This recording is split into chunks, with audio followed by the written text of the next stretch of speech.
A wonderful Savior is Jesus, my Lord. A wonderful Savior to me. He hideth my soul in the cleft of the rock, where rivers of pleasure I see. He hideth my soul in the cleft of the rock. The shadows are bright as sea land.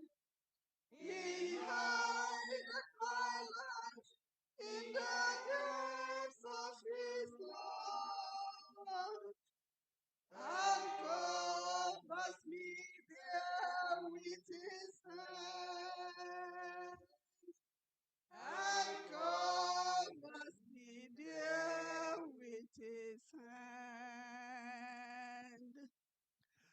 A wonderful Savior is Jesus, my Lord. He taketh away burdens away. He holdeth me up, and I shall not be moved. He giveth me strength as my day. He hideth my soul in the cleft of the rock. The shadows are bright as sea land. He hideth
We can hear. Down mightily and be with us, O Lord. Father, Lord, we ask for your mighty hand upon us as we decrease, that you increase in us, O Lord, as we worship. King of glory divine, there are people coming on the way, O Lord. We ask that you bring them safely to this arena, O Lord, that we will all worship you in unity and in oneness. Lord, King of glory divine, today we are going to study on the benefits of prayer. It is titled Prayer Warriors. Lord, as we study, oh Lord, may we become prayer warriors. May we, oh Lord, assimilate whatever you want us to know today, oh Lord. Where we are going astray, where we are not praying aright, oh Lord, may we stand to be corrected this day. Father, we remember the Adventist church in general, and as each and every one of us study, oh Lord, may we study, oh Lord, to the glory of your holy name. Let us know, King of glory, that we live the life to worship you and you alone. Thank you, Lord, for all you are going to do for us today. Thank you, Lord, for the gift of the Sabbath day. May your name be highly exalted forever in Jesus' name. Amen. Amen.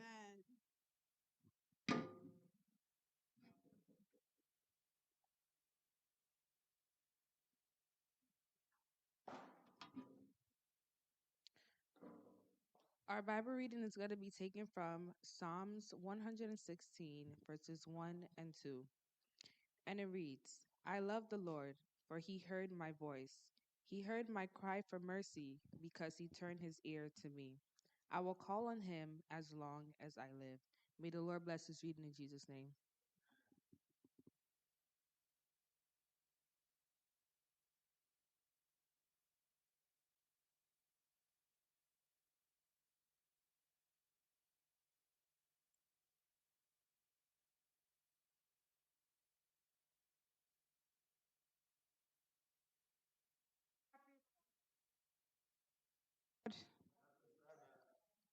Are we happy to be in the house of the Lord? Amen. We had a beautiful week. The weather is improving, and we thank God that He has brought us to this place this morning to worship Him. And we have been studying from our caption for this quarter, which says "Growing in a Relationship with God." And the topic for today, which is the 6th lesson, says Prayer Warriors. This lesson is very interesting. What can we do without prayer? It is impossible to survive in this age and now without prayer. Even Jesus Christ himself, who was divine, he never stopped praying. He was the number one and the first prayer warrior we know. Even with his disciples, early in the morning, he will get out, go to a quiet area to pray. And now this lesson is coming to us today. Prayer warriors. Who is a prayer warrior? Everybody is supposed to be a prayer warrior. Prayer is not something we do in a hurry. The topic today is Faithful Daniel. We also have the posture for prayer. Enoch walked and talked with God. Moses, godly leader, and Moses intercedes for a nation. What this lesson is trying to let us know is the importance of prayer. Prayer is communication.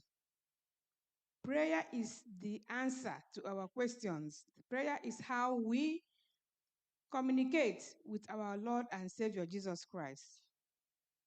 From this lesson, it doesn't matter whether you're lying down, kneeling, standing, you can be driving, you can be in the middle of the tribulation, just like Peter was sinking in the ocean, Lord, save me. Just like the thief who was getting crucified, he earned his salvation at the cross. Remember me. That was a short prayer when you get to your paradise, Lord. So today, the Lord has prepared a sister who has studied for this lesson. We pray that the Lord will moderate this lesson through her so that we will understand the importance of prayer. Prayer is like food. Prayer is like water that we drink every day. So we have to chew prayer, digest it. It has to be in the morning, without season. That's what the Bible says all the time. So let us be calm, attentive, and listen to what the Lord has to tell us about being a prayer warrior in Jesus' name. Father divine, we have come empty, weak, naked, inadequate, but we came because we know that you will be here to renew our strength. We have come because you called us to come. So this is the time for us to study. Father, we plead with you to send your Holy Spirit divine this morning to attend to this lesson study, to open our eyes of understanding so that we will understand this lesson and emulate the people of old, people like Enoch, people like Moses, and people like Daniel who prayed all the time, regardless of the situations that were surrounding them. Father, we surrender our sister who is going to moderate this lesson, that you surround her with your holy angels, that she will speak the words that you want her to speak and not her own words. Lead us as we worship, Lord, and may all that we're going to hear today not stand against us, but help us to make heaven through your grace and mercy. Thank you for answered prayer. In Jesus' mighty name I have prayed. Amen.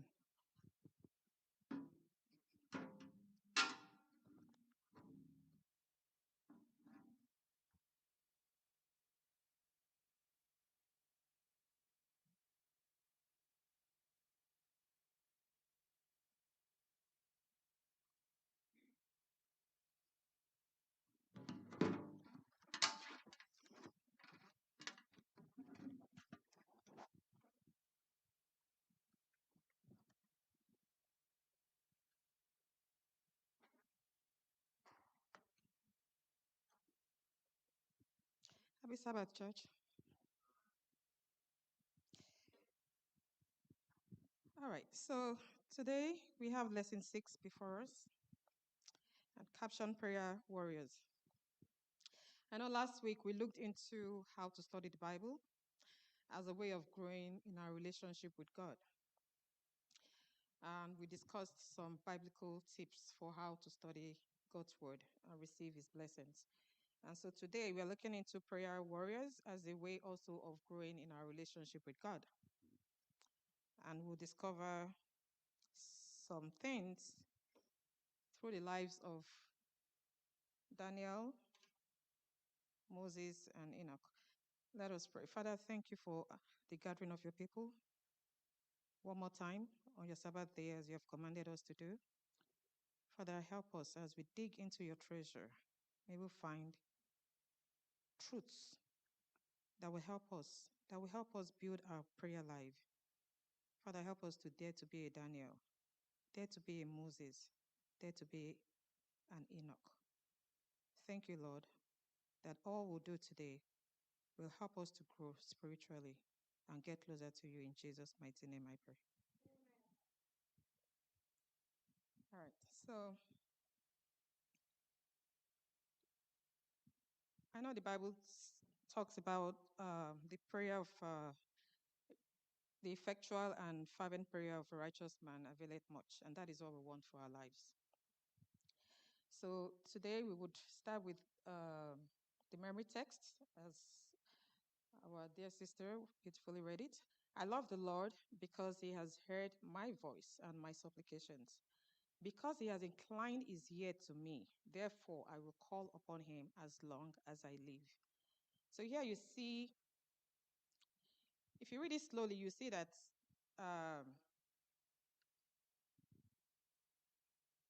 David was not talking as someone who was not familiar with God. You could tell that in his mind, of course, he knew that there was someone on the other end that inclined his ear and was listening to him. So he says, I love the Lord because he heard me. That itself is a relationship.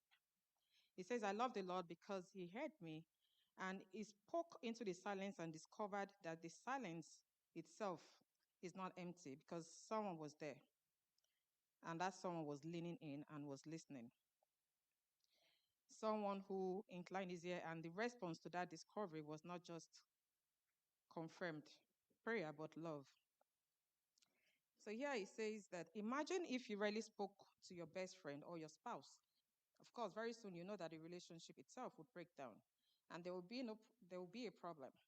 And in the same way, prayer is an essential part of having a close relationship with God. It is a crucial devotional habit. And so thank God for the devotional line we have in the church. You see, sometimes even though we're busy, we have busy lives, we all call in. It's not because we don't have better things to do, but because we know the benefits of keeping that connection going with God. If we do not pray often and continually, we will wander from the Lord sooner or later. In the Bible, we learn about the lives of different individuals who prayed in different ways. So we can step back and catch a glimpse into how their communion with God impacted their relationship with Him.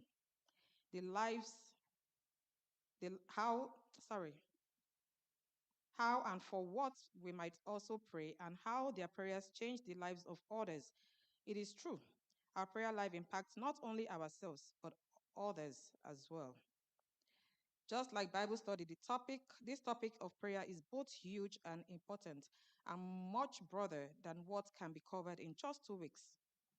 This week, we'll learn lessons from some of those in the Bible who prayed and showed us just how central prayer is to having a strong relationship with God. So let's learn from their examples. So the first one we have on Sunday is faithful Daniel. So we all know the story of Daniel and all that happened with how Nebuchadnezzar, during the Babylon Syrian crusade, how he took them into captivity. He besieged Jerusalem and he took them into captivity. That was around, I think, 605 BC. And Daniel was very young. He was a teenager. Yet, he knew who he was. And we'll see as the story unfolds all that happened. I know we won't have time to read all the stories in there, but we'll go as long as they have, just the way they've had it set up.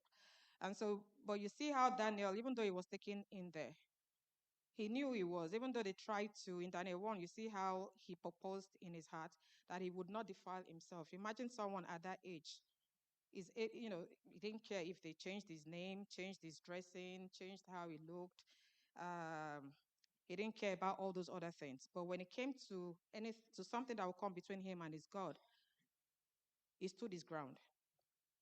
And so he knew that having to eat those foods, and most of those meats that they had in the king's, those delicacies are actually dedicated to their idols.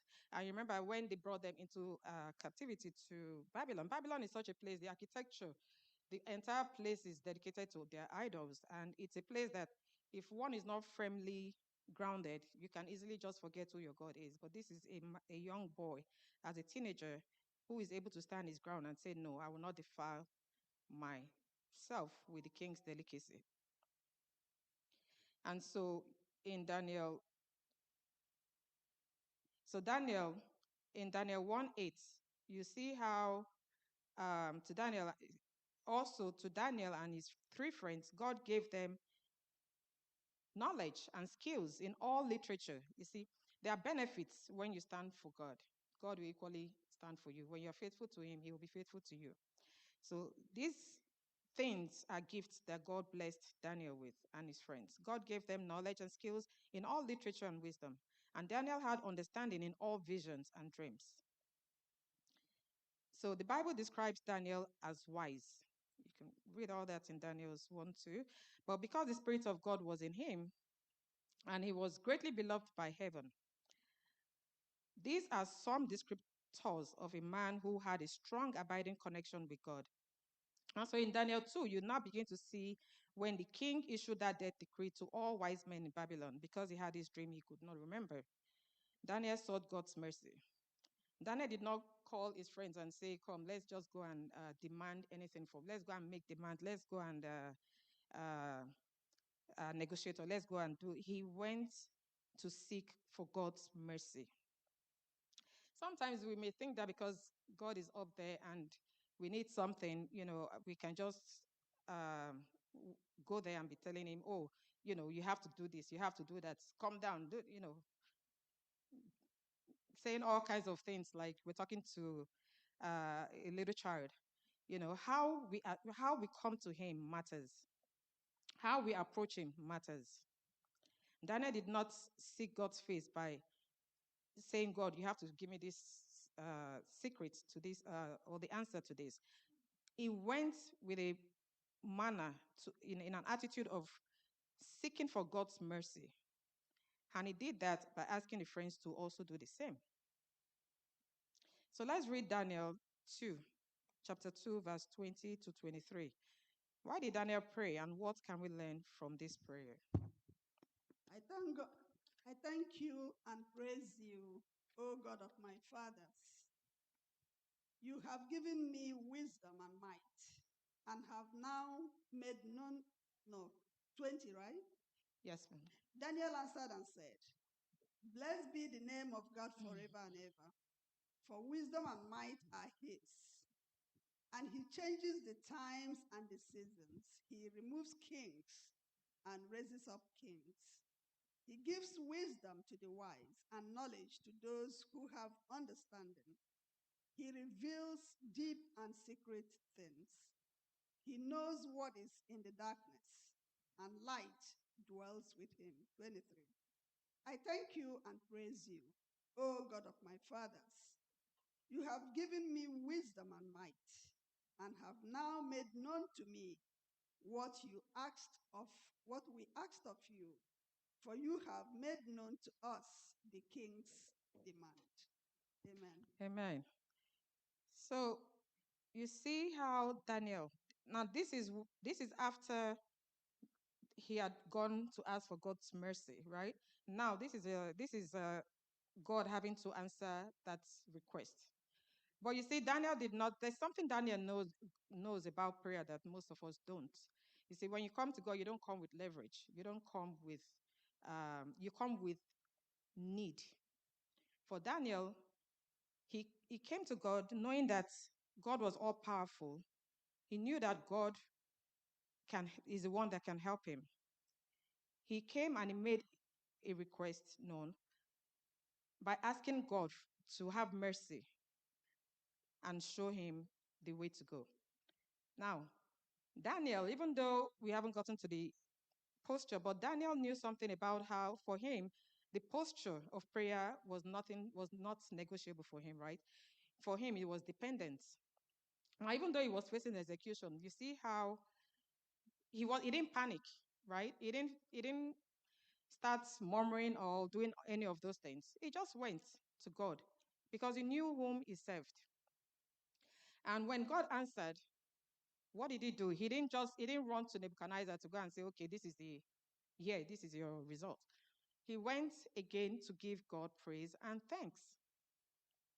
He didn't run to his friends first to say, oh, come on, this thing we asked for, see what happened. He went to God first with an attitude to praise him and to thank him. So that is something that we can emulate about Daniel. And if you look at his life, Daniel had a life of faithfulness. Bible tells us that he prayed 3 times a day. He was always facing towards Jerusalem, and we know that was for a reason. And that was because of the prayer Solomon prayed in 2 Kings when he was dedicating the temple to God. And we have that prayer as the longest prayer in the Bible. But I know he had prayed and said that if peradventure that the Israelites go into exile, that God should please have mercy, that when they face the direction of Jerusalem and pray, that God should please hear their prayers. And so Daniel learned a lot of things, not when he got to Babylon. It was while he was still back home. You know, he was already faithful in his prayer life. He had his scared because I think the timing also, the morning, afternoon, night, also tallied with how they prayed also in Jerusalem. So he followed that pattern still, and nothing changed when he came to Babylon. It was still the same thing he was doing. It's just that this time he would open his window towards facing Jerusalem. And also the Muslims, you see that when they pray, they have this attitude of also they say they're facing the Mecca, right? But they actually learned it from the Bible, you know. And then there's one thing I take from them is the fact that they do the 5 days praying. I mean, 5 times a day praying. It's just the dedication to it, right? Although I know we're not praying to the same God. So for them, it's just they stole that thing also from the Bible, that practice, and they actually do it effectively, and it works for them. So Daniel did not change anything. He continued in his prayer life. He knew who he served. He was faithful. He was consistent. He was persistent. And God stood for him as well. So every time we make decisions for God, you know he would also stand for us. And also the Chaldeans, they have this thing about them and their God where they think that their God does not have interaction with men. So there's this gap. And so they do their incantations and try different things and see if something would work. But that's not the kind of God that we have. God would come down. He came down and he gave Daniel the interpretation and the dream in itself. So here he says, God doesn't ask us to live like hermits. Sorry, my Bible moved. As the years passed by and kings rose and fell, Daniel remained an advisor to the kings and was described as distinguished because an excellent spirit was in him. And the king gave thought to setting him over the whole realm. You find that in Daniel 6, verses 3. He was faithful, nor was there any error of fault found in him. Despite fierce jealousy and evil plotting from his peers, Daniel remained ever constant and fearless in his prayer life. So that is what we want to be, right? We want to be like Daniel, fearless, faithful, consistent. He remained constant. Nothing changed. Even in trials, he didn't change. He was still the same person.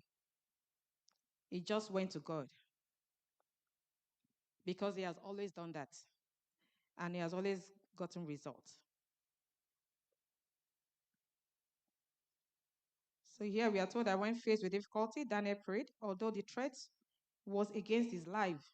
He was consistent and persistent in prayer 3 times every day, as was his custom, and predictable. At his open window 3 times a day as he prayed towards Jerusalem. His prayer was a physical act. He knelt and focused on thanksgiving and supplication. So in light of a story like this, how weak are your excuses for not praying? Contributions. Are we prayer warriors?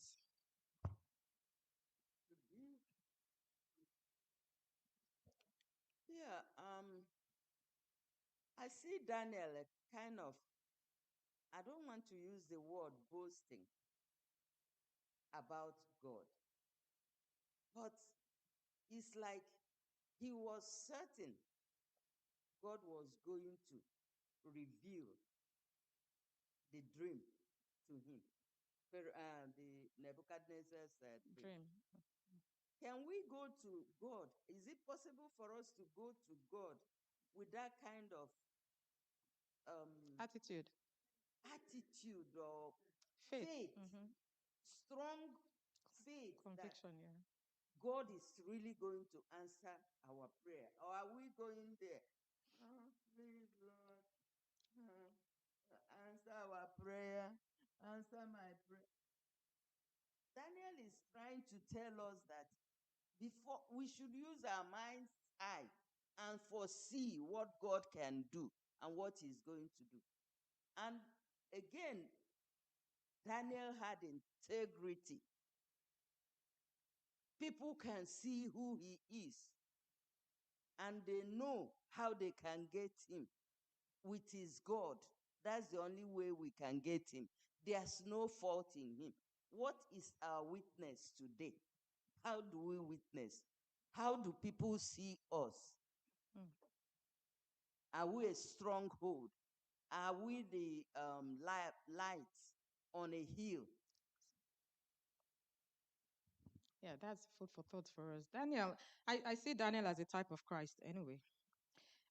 Taken from his home, to a place not of comfort, yet he was still able to distinguish himself. He was still able to stand for the truth. He was still able to continue that close relationship he had with God. But you remember Daniel also interceded for Israel, for those that were, he had this prayer that he always prayed to God to have mercy, that he knew that, that he knows that they have done all these things. That's what he understood, the fact that it was what they did that led to them being in captivity. And he kept praying also for God to have mercy. So he had a good understanding of what was going on. He knew his stance with God. So it may not be easy today let's bring it home, because it's not as easy today with things happening around when you are faced with so much difficulty. It doesn't seem like there's any hope anywhere. It doesn't seem like, it's very tempting for us to start doubting somehow, so to speak. But yeah, we learned that Daniel, even in the face of death, he went to God. He did not panic. He did not, go somewhere else to go and seek for anything to do, or try to do shortcuts or do whatever. He just went to God. So there has to be a time, we have to come to a place where we understand the relationship we have with our God and know who truly he is. Because Daniel understood these things. And that's why and what you just spoke about is called faith. So sometimes we may not be seeing that thing, but it does not mean that God is not working it out. Right? So like Daniel, we just have to be faithful. We have to be consistent. We have to be predictable. If it's 3 times a day we pray, let us keep to it. If we pray 4 times a day, let us keep to it. But ultimately, we know that there's someone on the other side who is inclining his ear and is listening and is hearing, just the way David was sure. So once we are sure, we should just continue in that pattern. May God help us. And so Monday is talking about the posture of prayer. I know yesterday we had a good discussion with that in the prayer on the Zoom. So when something goes wrong in our lives, most of us call a close friend or talk about it. When we have good news, we find someone to share it with, because I do that a lot. We can do the same with God. Prayer is the opening of the heart, it says, to God as to a friend. According to Sister Ellen G. White's Steps to Christ, page 93. Prayer not only keeps us connected to God, but it tells the devil whose we are. So you see, when you're praying, sometimes I think I was having this discussion with someone that when you're praying, it's better, if it's possible to be praying all through the day, it's better, because that way Satan knows he has to wait until he has to wait, right? That is the only thing that keeps him away. So imagine being in a prayer mode all day. It's to keep him away, right? So prayer not only keeps us connected to God, but tells the devil whose we are. When we kneel to pray in the morning, it's like a physical declaration to the powers of darkness that we choose God this day. Not only that, but God sends angels to our side when we pray, and we are fortified and covered from the enemy of darkness. Amen. The physical act of kneeling in submission shows a humble posture. It's somehow different from sitting in a chair or lying in a bed while we pray, although we can pray in these positions too. However, when we kneel before God, we show that we are ready to serve God with all our hearts, and our words declare that He is sovereign and that we are merely His created children. Yeah, so we are told that there are a lot of people in the Bible who, in different postures, prayed. But we know that it doesn't really matter where you are. You can be in your car. You can be like Jonah in the belly of the fish and pray. You can pray standing. You can pray sitting down. We're told that David sat down when he prayed. When Peter was sinking, he prayed. When who else? We have so many people in the Bible. When before Elijah could even barely say anything about bringing the fire from heaven, less than 15 seconds, the fire was there, right? We also see when he was praying he was sure that the rain was going to come. He went on his knees, put his head between his thighs, and prayed. For 7 days, he kept on praying. So I think in the end, whatever feels comfortable for us, we position wise, we can pray. But there was something I read that Ellie G. White said that when we pray, especially when we come to the altar for intercessory prayer, it's better to go on your knees. There are a lot of people that may not be able to kneel. God understands. They can stand and do their prayer. If it's convenient for you to kneel, it's okay. If it's not, it's fine. In the end, it is God we are praying to, and our hearts, as long as it's submissive to Him and in a position of reverence, I think God will continue to hear our prayers. So let us read some of them. Daniel 6:10. Now, when Daniel learned that the decree had been established, he went home to his upstairs room where the windows opened towards Jerusalem. 3 times a day he got down on his knees and prayed, giving thanks to his God, just as he had done before. Okay. So we see that was normal to Daniel. That was how he felt. He prayed to God. He would kneel. So if you look at Luke 20, what about Luke 22, chapter 22, verse 41?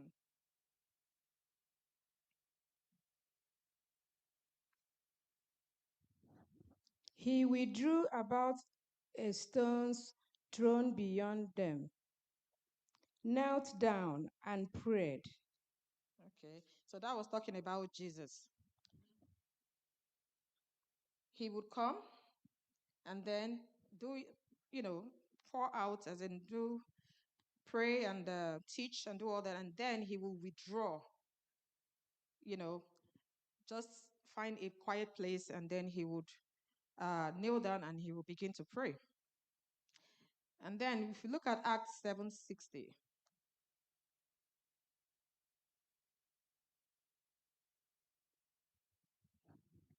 Then he fell on his knees and cried out, Lord, do not hold this sin against them. When he had said this, he fell asleep. so this is talking about Stephen. When the heaven opened up and he beheld the Son, Jesus, standing by the right hand of God, and he prayed. You see, in that manner, he was just like Christ too, right? Christ also made that prayer when he was on cross, that God should not should forgive them their sin, and he did the same thing, but he fell on he was nearly down when he did that, and then he fell asleep. And so there are different positions. So if you look at, so all these ones are telling us about those who knelt down, right? But he's saying here that they're standing prayer was a common practice in the Bible times. Now, if you look at these verses, we're not going to have time to look at all of them. The Bible also shares examples of people who sat when they prayed, like in 2 Samuel, that was David. Others prostrated themselves before God with their face on the earth. I think I remember Joshua did the same thing when Christ appeared as the commander of the host of heaven. He fell flat. What is your usual posture when you pray? The Bible doesn't require us to pray in any particular posture, but postures are important as they reflect our reverence, our inner feelings, and our desire to surrender to all. Some people are unable to kneel, so ultimately, it's the heart condition that matters most. If you can kneel, but usually don't, why not try kneeling next time you pray and see how it affects your time with God? So, yeah, so the Bible invites us to pray without ceasing. What does that mean? Let's look at First Thessalonians chapters 5, verse 17.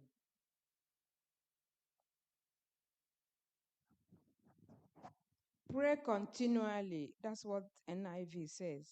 Continually. Okay. What about Romans 12:12? Prayer without ceasing. Okay. So, was that Be Romans? joyful in hope, patient in affliction, faithful in prayer. That's Romans 12:12. Okay. So, all right. All right. So, in the end, so what does that mean to us? That prayer is very important, and it's not it's something you do consistently, intentionally, and all the time. Okay. All the time. That's good. So, consistently, constantly, in perseverance. Is there anyone who would rather not pray without ceasing? Whether you sit, whether you stand, whether you lie, turn your thoughts to God and talk to Him as your friend. We just have to be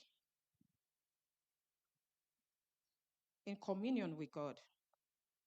Prayer without ceasing. Let your life be a life of prayer. That is the way we keep our connection with God and we stay in tune with Him. So it is very important for us to turn our thoughts to God and talk to Him as a friend. Begin right now is what it's admonishing us to do. Are there any contributions to posture of prayer? Go ahead.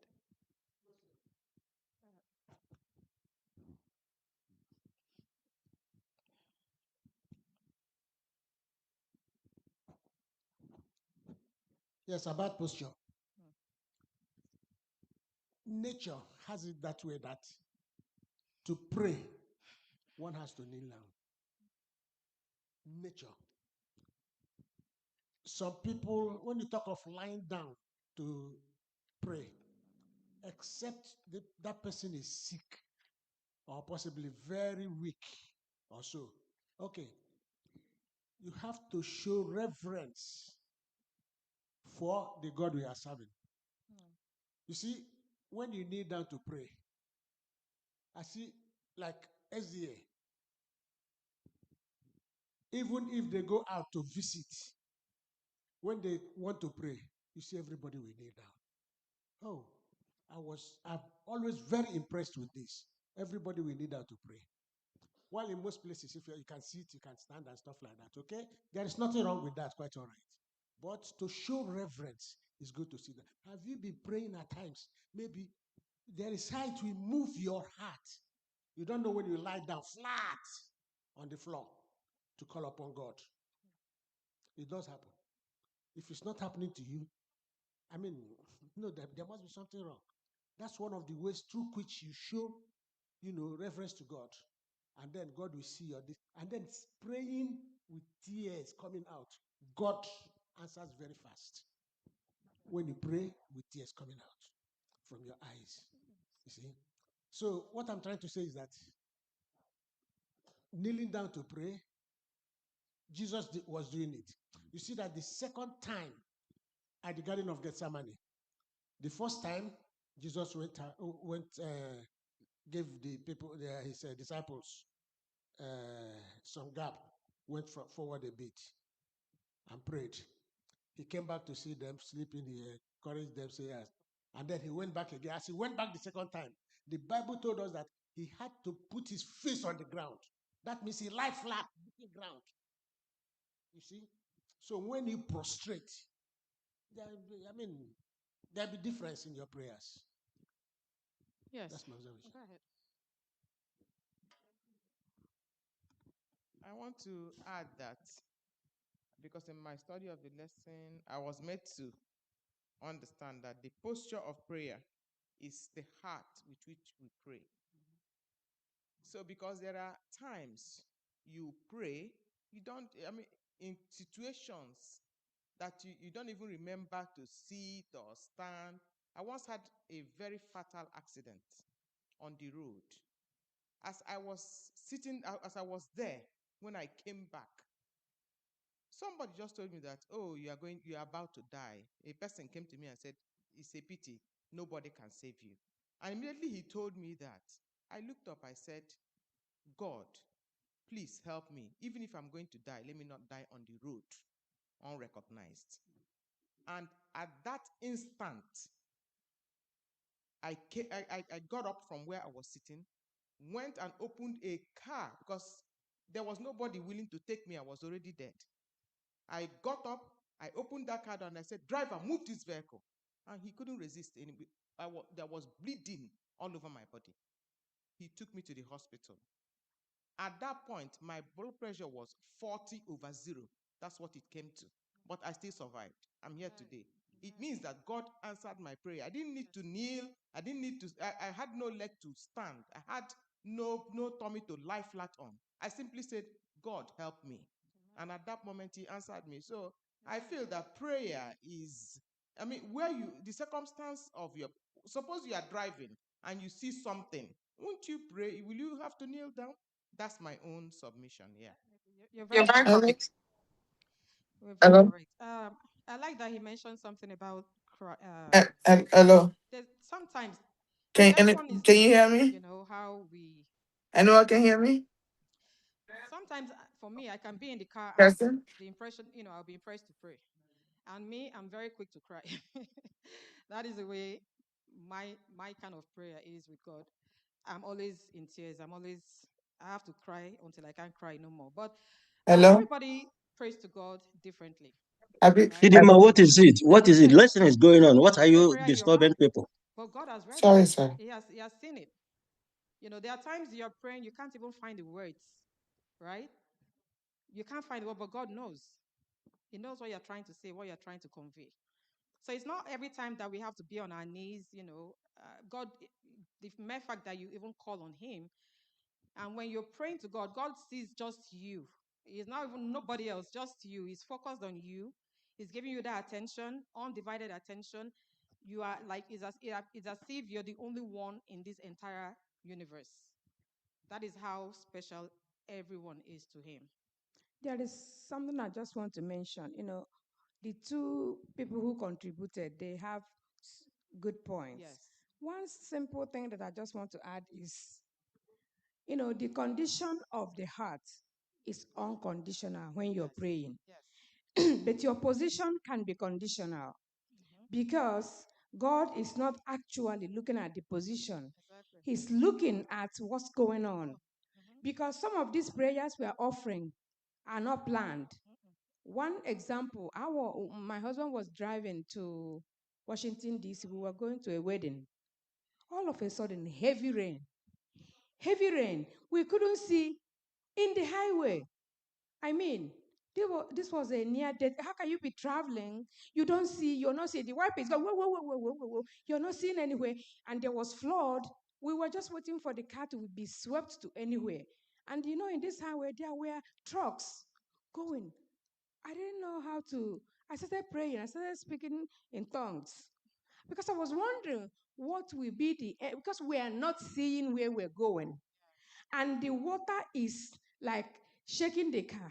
No, I think some prayers you just start talking, and God sees you where you are, just like the lady who Abraham married, who was crying in the bush, and I don't know what is Hagar or something, and it says the Lord who sees you. He sees the heart and how we pray. If you ask me, kneeling is perfect, the best. But I have prayed with my face up because I'm so sick. Of course. So I think that the reverence, the humility is what comes first. Yeah. Yeah, that's good. Prayer prayer is, I know it can be it's personal to every, it's and peculiar to every individual, how your relationship, I think you have to come to a place where you know who, like I said, who you're talking to, and who you can start a conversation with God, and in the middle of it, maybe you got something else to do, and still continue with it. He will be there to listen. I always make reference to Pastor Skit, who says even to the clothes he wear, he would ask God, and God will show him. God will show him. So God actually wants that kind of relationship with us. He wants where we are telling him every single thing. It's just the way you talk to your friend. That's how God wants us to relate with him. And when we get to Enoch, we'll begin to see how that plays out. So Tuesday is talking about Enoch walked and talked. Let's read Genesis chapters 5, 22 to 24.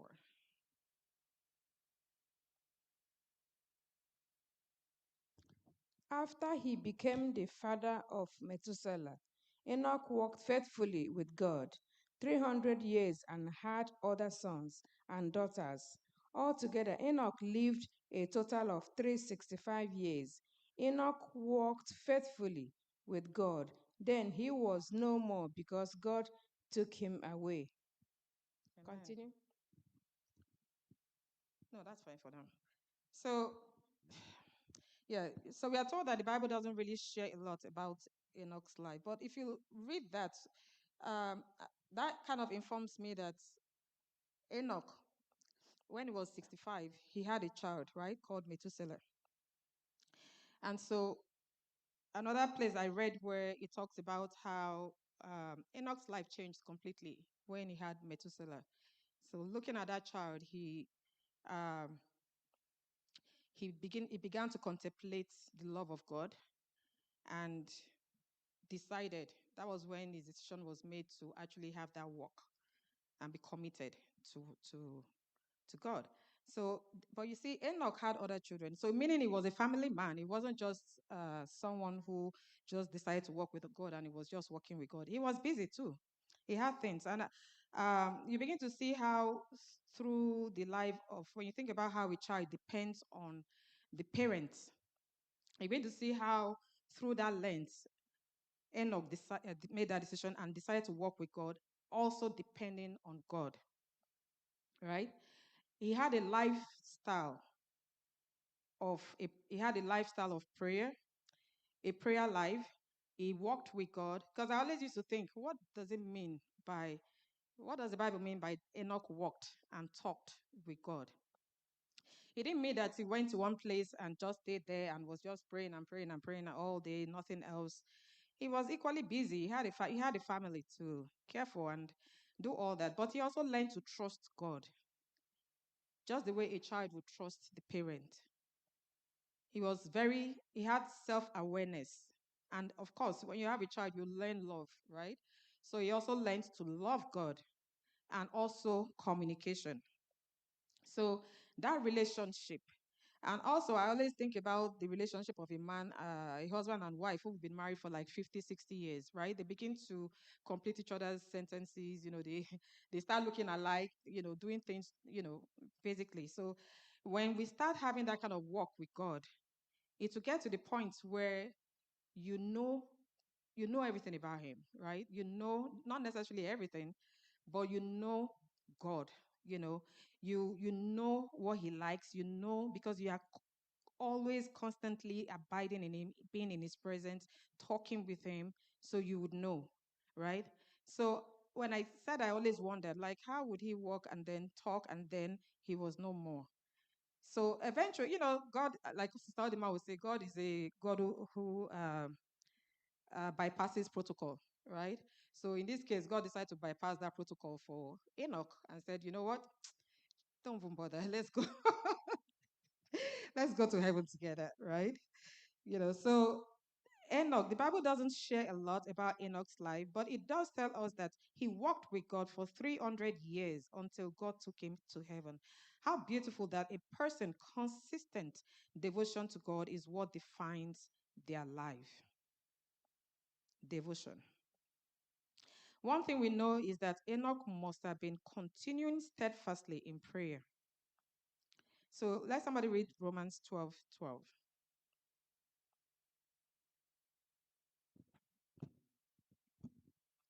Thank you.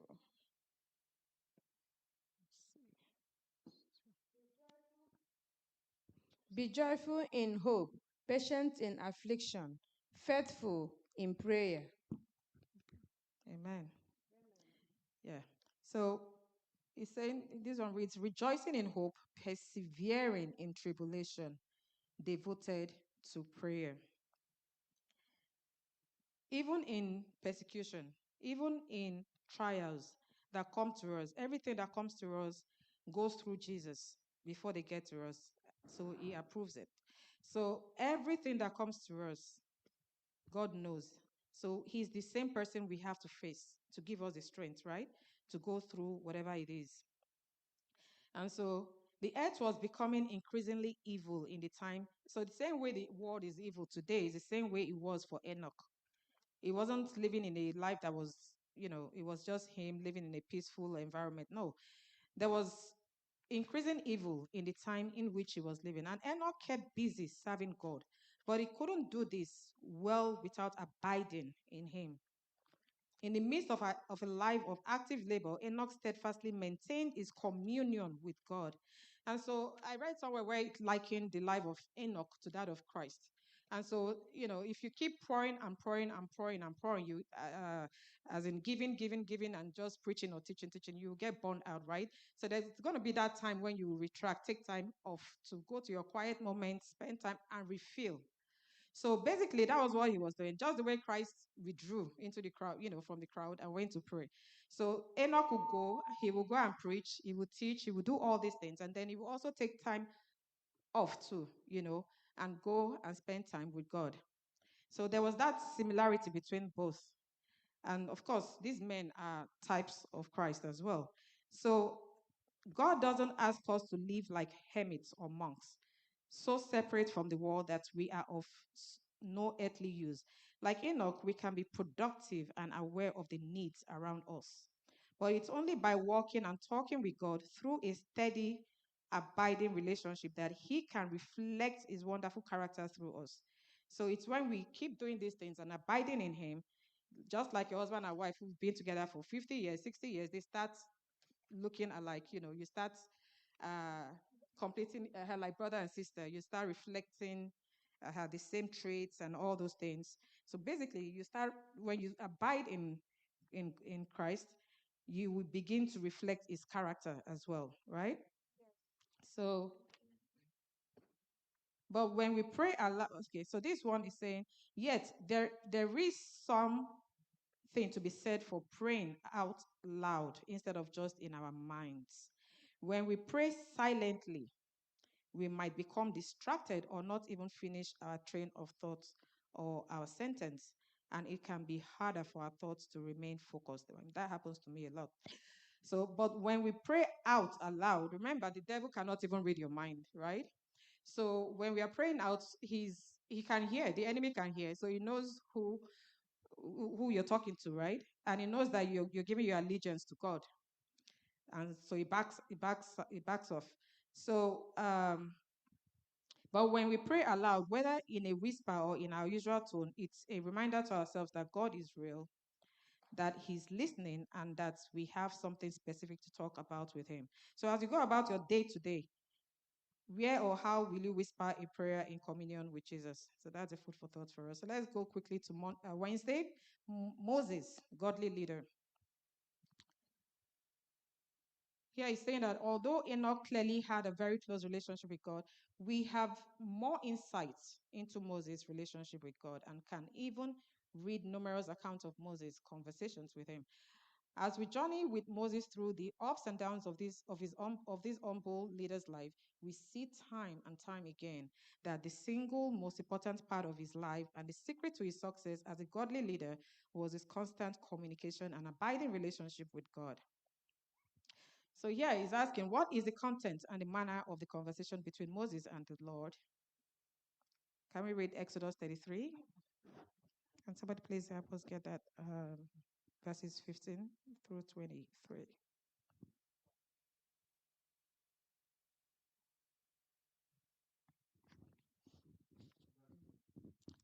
That 15, right? 33, 15. Yeah, 15 to It reads, 23. Then he said to him, If your presence does not go with us, do not bring us up from here. For how then will it be known that your people and I have found grace in your sight, except you go with us? So we shall be separate, your people and I, from all the people who are upon the face of the earth. 17. So the Lord said to Moses, I will also do this thing that you have spoken, for you have found grace in my sight, and I know you by name. And he said, Please show me your glory. Then he said, I will make all my goodness pass before you, and I will proclaim the name of the Lord before you. I will be gracious to whom I will be gracious, and I will have compassion on whom I will have compassion. But he said, You cannot see my face, for no man shall see me and live. And the Lord said, Here is a place by me, and you shall stand on the rock. So it shall be, while my glory passes by, that I will put you in the cleft of the rock, and will cover you with my hand while I pass. 23. Then I will take away my hand, and you shall see my back, but my face shall not be seen. Amen. Wonderful. Won't we like God to know us by name? So here is a man called Moses. I mean, his relationship with God is one that is just unique, wonderful. Imagine what it would have been like to speak with God and hear his voice so plainly. Moses could speak to God. Although some places, some people would argue that, God, why did God put him in the cleft of the rock and allowed Moses to see just his back? Some places would say God spoke with Moses face to face. So, in times in Israel, you will see when God would speak to the what you call them, the prophets through dreams, right? If he had anything for the people or messages. But with Moses, he spoke face to face. So that meant that there was no barrier. He could speak plainly and Moses could hear. It's not that Moses saw his face. It's just that he could speak plainly, not through anybody, not through anything. He could speak and Moses could hear. So that was the face to face. So, but you see the wonderful conversation here and the way Moses would hold God by his own words too. But remember that God also promised Abraham he would, that when they go into captivity, he will bring them to the promised land and all that. So here, Moses is, saying, no, you have to go before us, right? And telling him that that there was no point if he won't go with them. And I pray you show me. And then he went further now to say, show me your glory. Won't you want to see God's glory? And he said he would allow his goodness pass before him and he will proclaim his name. So his glory is his name. So thank God for that. So 2 occasions, Moses intercedes for family members. What situations surround his intercession and what would have happened had he not stepped in to bridge that gap. So we see the story in Aaron, about Aaron in Exodus 32:1, but we know the story and what happened with Miriam and Aaron. But also with the jealousy situation, it's not easy. This is just a family dynamic right here happening, because we have it a lot in families, right? But you see that when Moses got married to someone from Midian, right? When Jethro came at the time, he also gave that advice to Moses about how he would, instead of him taking all the to disperse the responsibility and all that, they also felt like, why would he take advice from Jethro, right? And so when they finally saw Jethro's daughter, which is Moses' wife, there was this thing.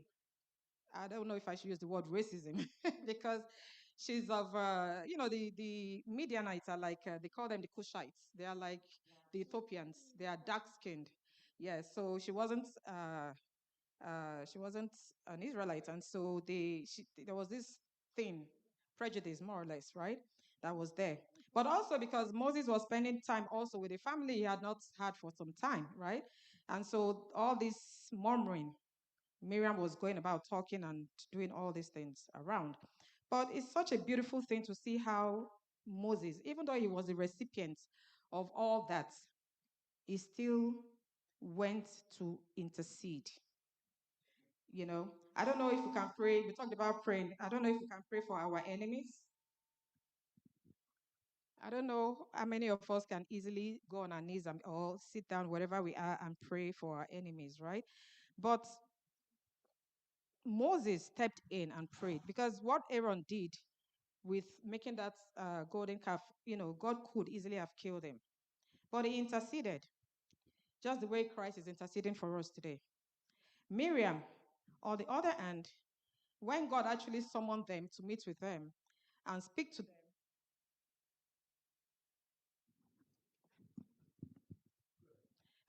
them, after he addressed them, when he left, Miriam became leprous. And then Moses starts interceding and begging, pleading with God to please. And God said to him, is she not my daughter? Can I not discipline my own daughter? Because they have this custom that if a child does something, the father, I don't know, something in the nature of maybe throw something at the child or something, but the child will be put outside the gates for 7 days.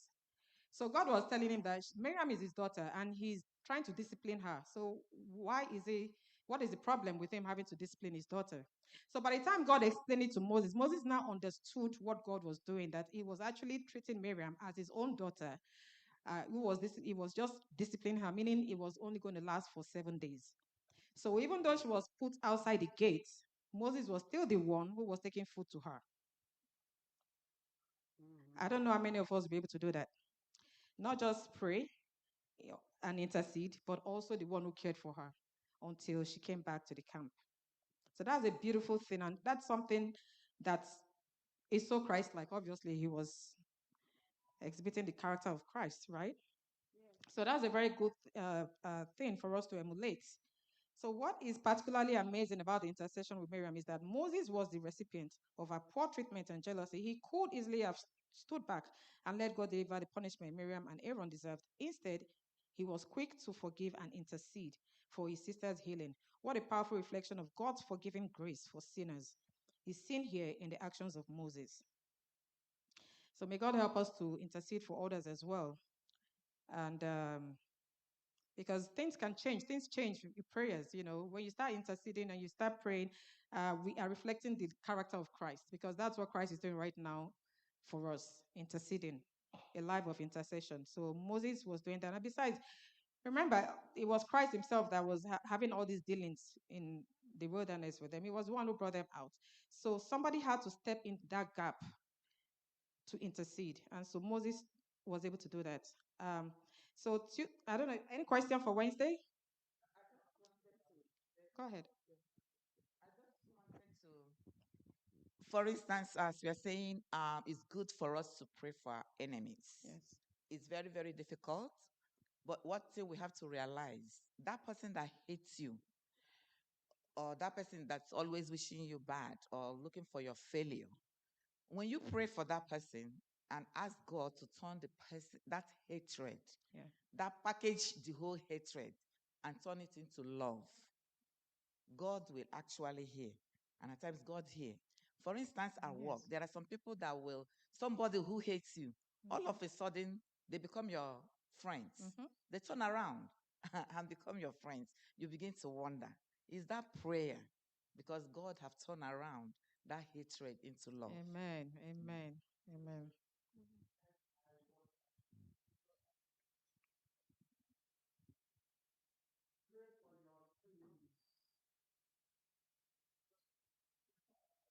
Yes.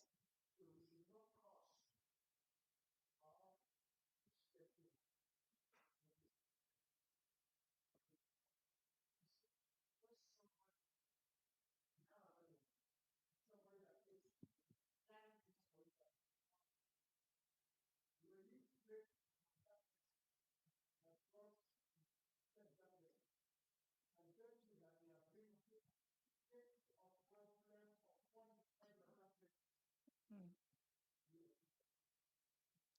Yep. That's what I'm trying to get to. Peace. When someone hates you, it takes it takes energy and time, right, to be hating someone. So the person is never going to be at peace, right? But you, on the other hand, you're at peace, and then you even get more peace when you pray for the person because they don't have that understanding. That is why people go about hating people.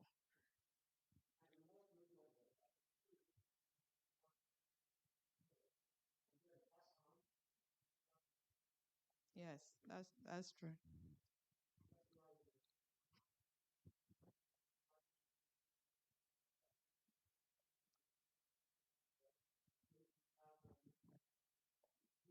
To the Lord, you have your offering to make, and you realize, you see that you have somebody, who has some ought against you. Leave that your sacrifice there. Go, go, go, go. Get reconciled with that person. Then come back and make your offering or your sacrifice. Otherwise, if God rejects your sacrifice, you are rejected. And if you die in that mood, it's hellfire. Yes, So thank it's you. necessary that we make peace much as possible with our enemies. Pray for them that hate you. That's what Jesus taught us in Sermon on the Mount. Amen. Amen. Thank you. Sister Ozzy. I think we should also know that when you see somebody who is hating you, hitting at you, it might not be the person. Don't see that brethren as the one.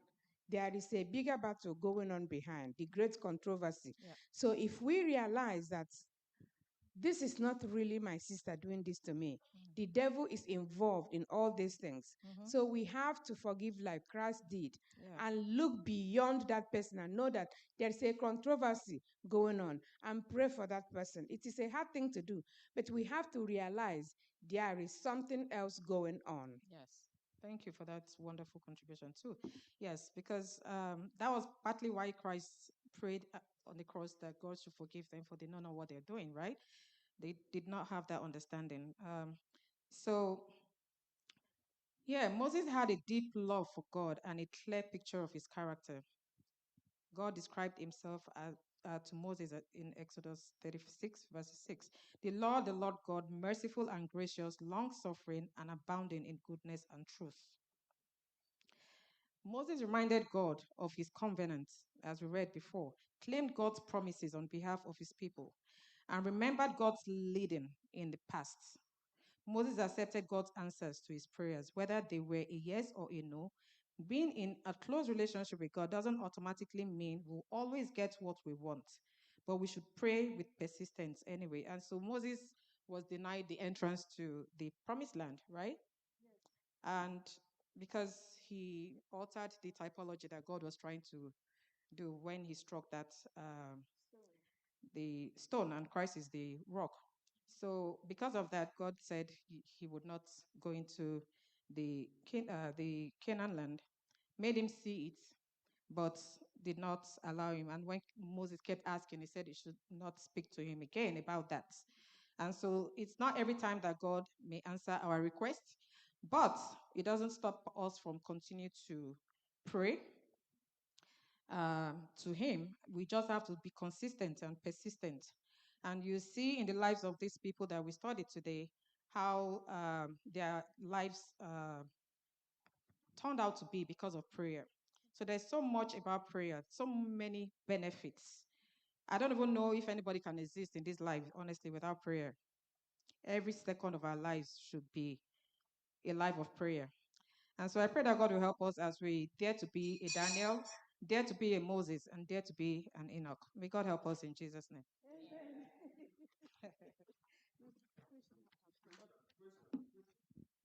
Yes. Okay. Sorry.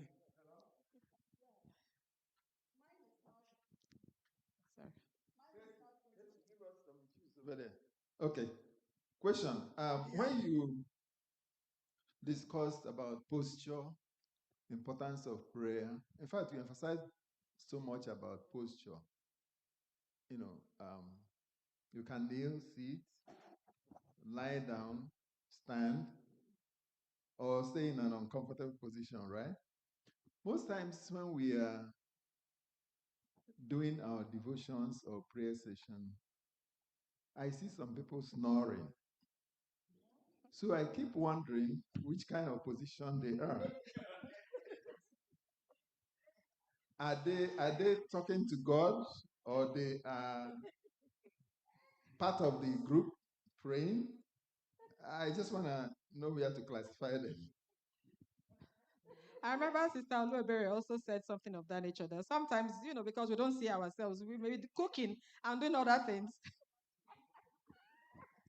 We may be cooking, and you know how the enemy works. That's when he will put it in your mind to be doing those things.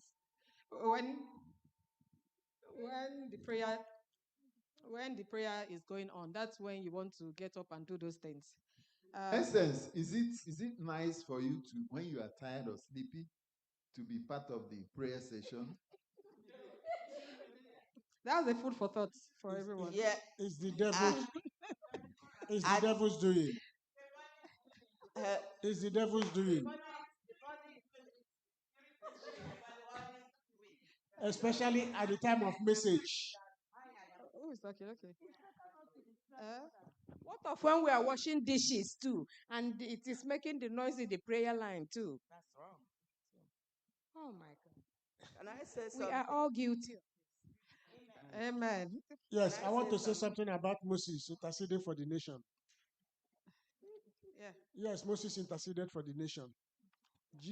God also wants us to pray for our nation. Like when the Israelites were to go on exile to Babylon, God told them when they get there, they should pray for the peace of that nation where they are going, so that it is in the peace which those people had that they will also get their own peace. Yes. So it is good that we pray for the peace of our nation, so that in that, if there is peace in the nation, we will also have peace. Amen. Just before, I know time is gone, but I wanted us to pick something out of the prayer that Moses offered and that of Aaron. And you can see there was crisis around them. Yes. And when we pray today and we have really a major event in our lives, I don't know if we have the desire to pray at that time. Exactly. So what we need to pick out from these characters of the Bible is that to increase our trust in the God that we are going to approach, knowing that He is there even in the midst of that crisis. Amen. Amen. Thank you so much. Oh, yeah. Okay. Yes. Daniel, whenever he had a crisis in his life, his first point of call was to God. Yes. And we should make that a habit. Amen. We should always be in the attitude of prayer. Regarding the question of the person who comes to the prayer line and be doing other things, remember that Satan is not dead. He's busy working. That's a part of distraction. Yeah. If Satan can make you not worship God or pray to God or concentrate Yeah. in your relationship with God, that's the best thing he loves to do. So don't be surprised at your sister or to your brother who is snoring. Even if we agree or not, it's the devil's handiwork. Yes. So all we have to do is pray for that person. Amen. Pray for that person. That person needs serious help. Satan is using that person to distract the rest. Yes. Yes, very true. That's all I have to say. Very true. Wonderful. Thank you all.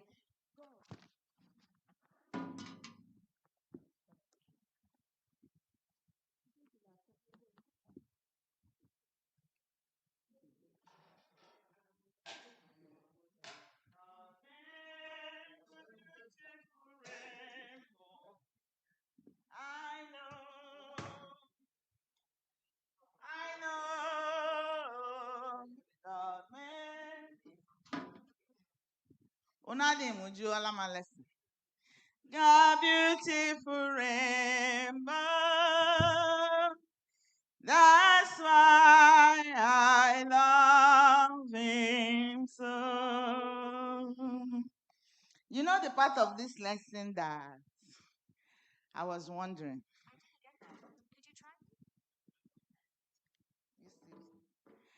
Is the part where they said they were trying to set Daniel up because they know he prays, right? And the guy went and opened the window. He had every reason not to pray, but yet he prayed. So in your individual lives, when you feel that things are so difficult, just trust God and pray. He will come true for you. Amen. It is now time for our Sabbath School expense offering. We all know what we use Sabbath School expense offering to do. So I urge you to please dip your hand in your pocket and support us. I see many of you are tired from the hustles and bustles of the week. Just do small exercise, walk down to the offering plate and receive your blessing for today. I know when you do, the good Lord will continue to bless you in Jesus' name. We have our online giving platforms for those who may want to make use of that. Could you please display the online giving platforms, please? We have the Adventist Giving app. We also have the Zelle account, whichever is available to you. While I'll be singing this song with my sister-in-law, SDA 573, I'll go wherever the Lord wants me to go. Mrs. Elena Kogo.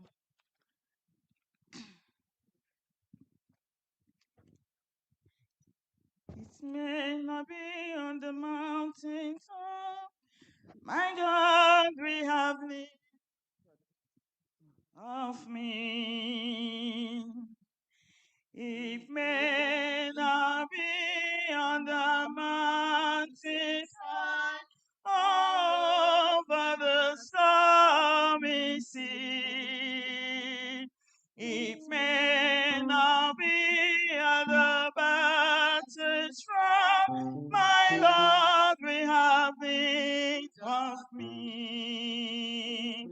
But if by the still small voice he calls to pass that I do not know, I'll answer the Lord with my heart in thine. I'll go where you want me to go. I'll go where you want me to go, the Lord, over mountain or plain or sea. I'll say what you want me to say, the Lord, I'll be what you want me to be. Perhaps today there are loving words which Jesus will have me speak. There may be now in the past of sin, someone from who I should see. Oh, Savior, if thou would be my guide, though dark and wrong as the way, my voice shall echo the message sweet. I'll say what you want me.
Be.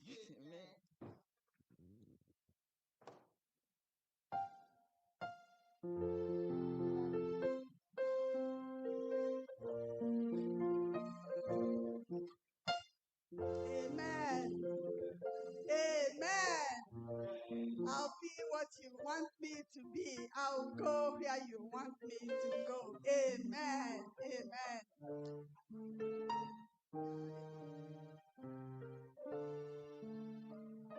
Thank you very much, Sister Rosemary Ogaga, for that well-moderated lesson. And thank you everyone that contributed. Prayer warriors, are you a prayer warrior? What takes you to the foot of the cross? Do you go there all the time? Are you constant in prayer? Are you persistent in prayer? How is your heart when you are going to God? How do we go to God? Does position matter when we are going to God? When I'm overwhelmed, when I'm so pressed, I'll just fall down on my knees, start crying. It's like, Father, you can see me, how I am, what I'm going through. Kneeling is the best position for me at that particular time. It's just like a child holding on to the mother. Mommy, do this for me. That's how I go to my Father. But it doesn't matter how you go, lying down, sitting, standing, God knows your heart. Moses dialogued with God. Moses interacted with God. Moses communicated. It's like he was talking to his friend. Father, why are you not going to go with us? These are your people. What are people going to say? I mean, he was just conversing with him. How is your relationship with God? How is my relationship with God? This lesson, Prayer Warriors, it brings all these things out for us. It's just for you to consider. Check your mind, check yourself. How do you go to God? May God help us. That brings us to next week's lesson that says practical prayer. Practical prayer. And the memory text will be found in Psalms chapter 62, verse 8. Go home this week, study, and be prepared for us to discuss next week. May God continue to be with us. And before we close, we have some not visitors in our midst. We have some members who are just visiting with us. Dogi is here, Dame is here. We can see Ochoma Amari is here. And so many others. And we welcome you to our Sabbath school this morning. Continue to be with us, and may God continue to be with you in Jesus' name.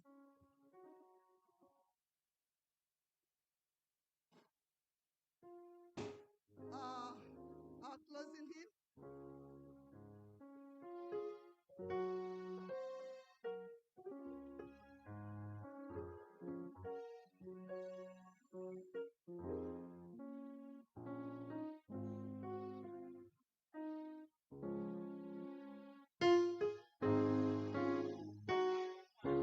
Five, 4, 1. SDA. For the closing song, SDA 8501.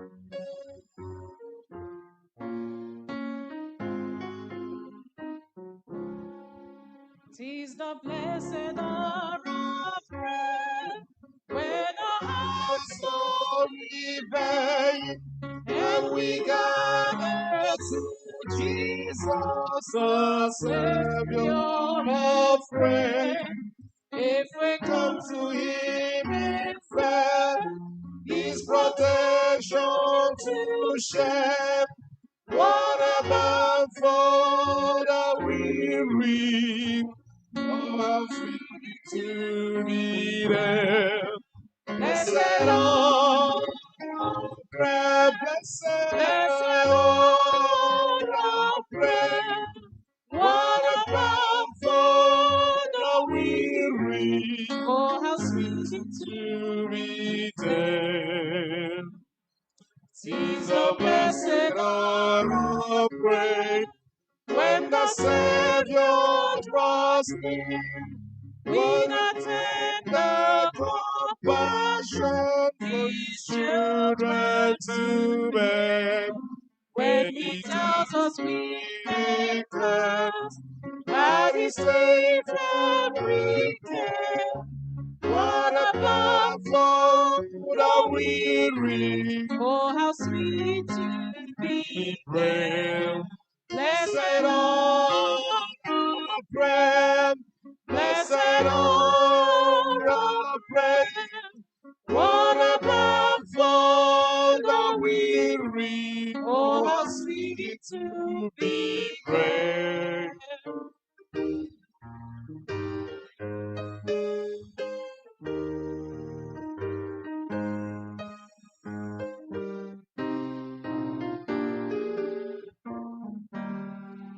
and the blessed hour of prayer. trust in Him we Believe and the blessings we will surely receive in the fullness of His trust. We shall lose every share. What about for the weary? Oh, how sweet to be praised. Blessed hour of prayer, blessed hour of prayer. What about for the weary? Oh, how sweet to be there.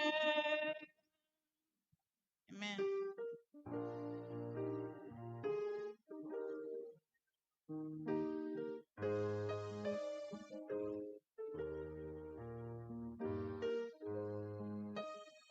Father, Lord, we thank you once more for the opportunity to study your word. We are grateful, O Lord, for the blessing of your teaching. Lord, you have asked us to pray always, that you are never tired of hearing from us.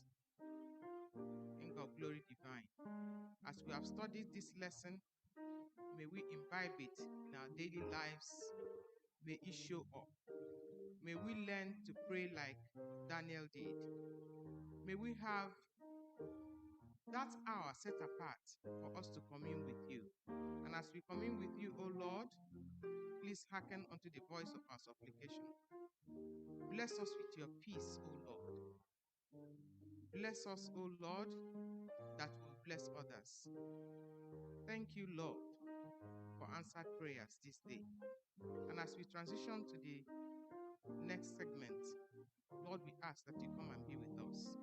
We know that you have packaged so much for us today. And as we worship, may we go home spirit-filled. In Jesus' mighty name we pray. Amen. Let's be still for a moment.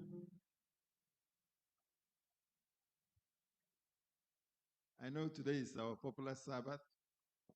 We are not in a hurry. And we have a special program today. I'm so happy and delighted to see everybody here today. And because of the program we have today, that's why I want us to relax a little bit.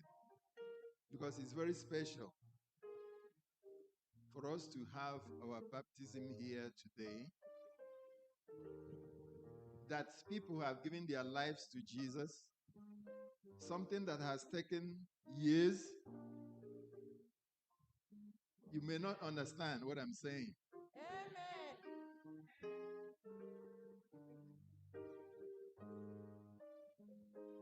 I want to bring Irene to come and sing for us.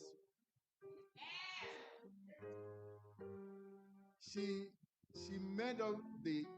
made her indication to be baptized many years ago. I believe around 3 years ago. But it has lingered and lingered and lingered. During the course of the time when we were having our baptismal class, she shared some testimonies. She asked some questions, and the answer is what she's getting today. Sister Irene, I know you've not stood here to sing before, but I want you to move by faith and come and sing to God's own glory. If you don't have the voice, God will give you that voice today. Hallelujah. And if you want to come beside her and sing, you can do that.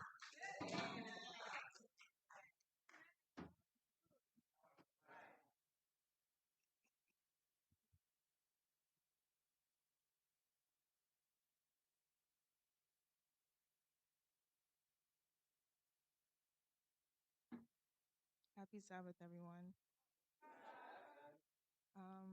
So today's a special day. I'm getting baptized. Praise God.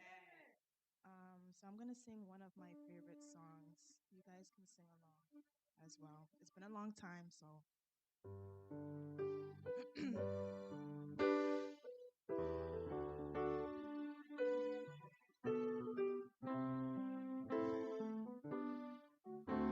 So I'll be singing the first, second, and the last verse.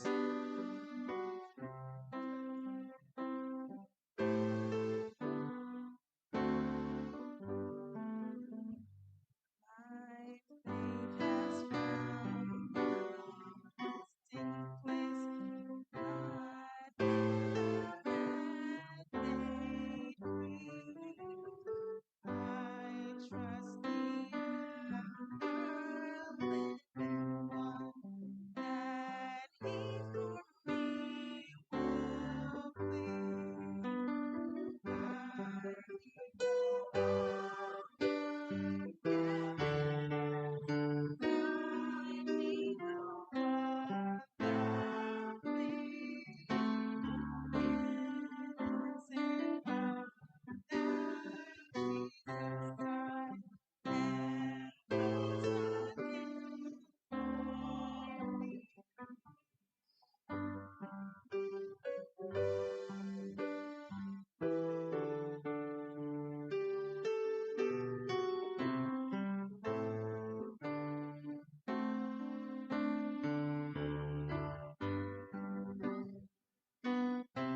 other evidence. I need no other plea. It is enough that Jesus died and rose again for me. I need no other evidence. I need no other plea. It is enough that Jesus died and rose again for me. Thank you so much.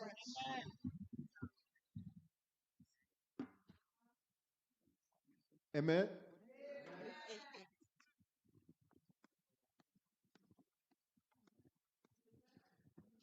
Irene has just taken a very bold step to serve the Lord. You continue singing in Jesus' name. Do it.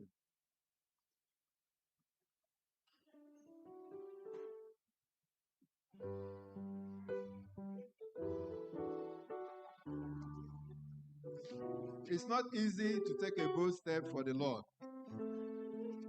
If you have been following the program going on in Nigeria, Arise for Christ, you would have seen that people have been coming out boldly, declaring for the Lord. Another lady indicated her interest to also serve the Lord many, many years ago. Once in a while, we'll make the arrangement and it will not work out. Today, the arrangement has been successful. And today is a very big and brand day for her. I want Onyi to come and sing. Come and sing to the Lord. Come and give God the glory. Come and take this bold step. Onyi has been so dedicated, always on time. During the series we had, she was always there, very vibrant, asking questions. And I know you will continue that same way. In Jesus' name. You can come and support her as she sings to God's glory. Happy Sabbath, church. Please join me in the first stanza and the chorus of hymn number 422, Marching to Zion.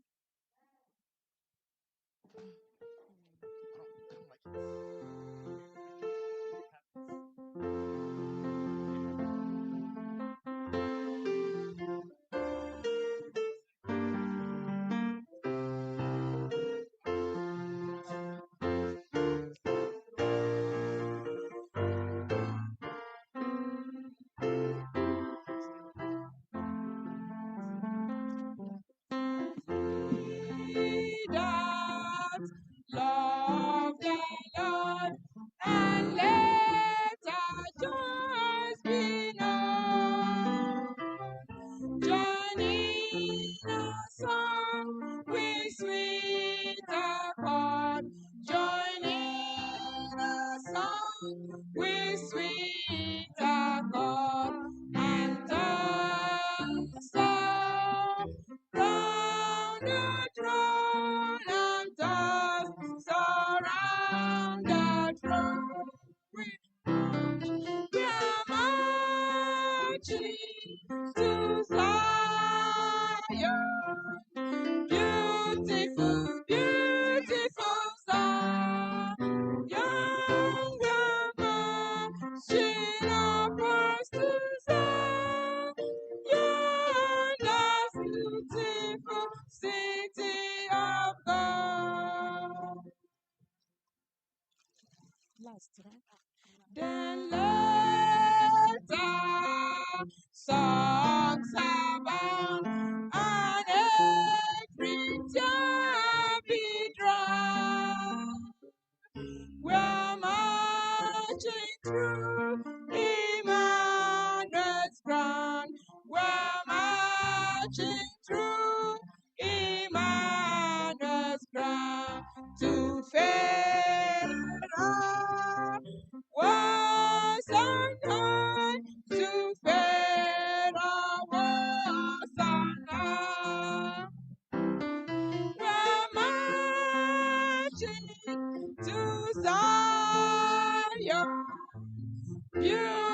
beautiful song. Young women marching upward to Zion.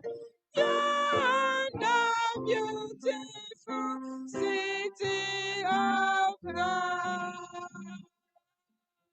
Amen.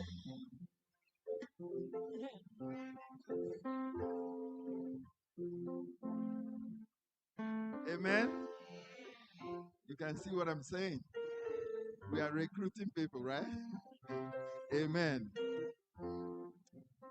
You know how God works. God did not only say it's going to be only the ladies. God said there's going to be a man in their midst. And to God be the glory that Jason was one of them that the Lord raised. And Jason is here today. I don't know whether Jason has stood here to sing before. But today you're going to sing either baritone or tenor. So I want Jason to come and sing to God's glory, and we shall support you. Come up, Jason.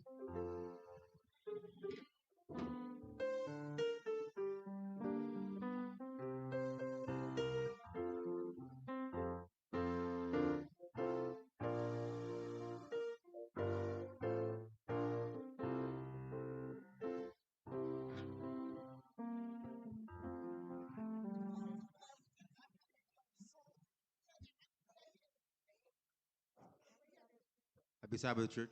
Happy Sabbath. I'm going to sing 300 Rock of Ages.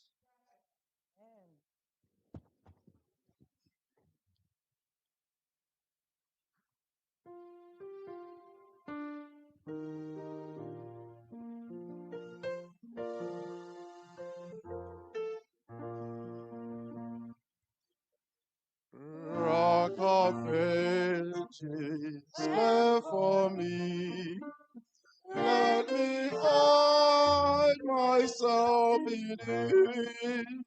Let the water and the blood from the riven side which flowed be of sin the double cure. Cleanse me from his guilt and blood. Not the labors of my hands can fulfill thy lofty ends. Could my zeal nor rest my tongue? Could my tears forever flow? All for sin not atone. Thou must save and thou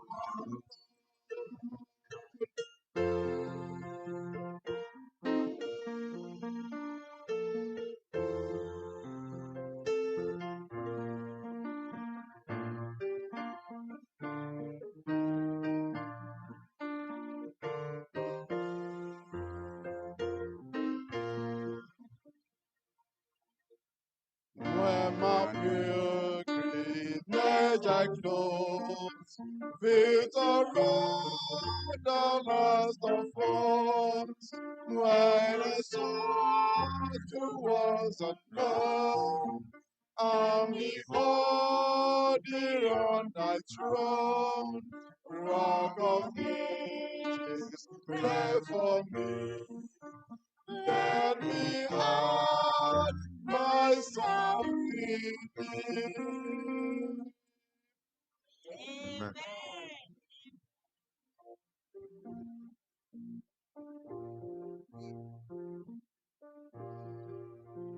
Amen. Isn't that wonderful? Thank you so much, everyone who has participated today. Thank you so much for those who have joined us in person, those who have come all the way to visit us today. We really appreciate you. Thank you so much. May the good Lord continue to bless you in Jesus' name. And those who have joined us online, thank you so much for joining us. Those who are on YouTube, on Zoom, and whichever platform that you have joined us today, we pray that the good Lord will continue to be with you. We will meet you again next Saturday. Please try and study your lessons and pray more this week. We have been told that in every situation, you have no reason not to pray. Continue to pray and the Lord will show up for you. We'll see you again next Saturday, same place and same station. God bless you. We welcome you to Sabbath School. We are happy that you are here. Happy Sabbath day. Happy Sabbath day to you all. Till we meet again.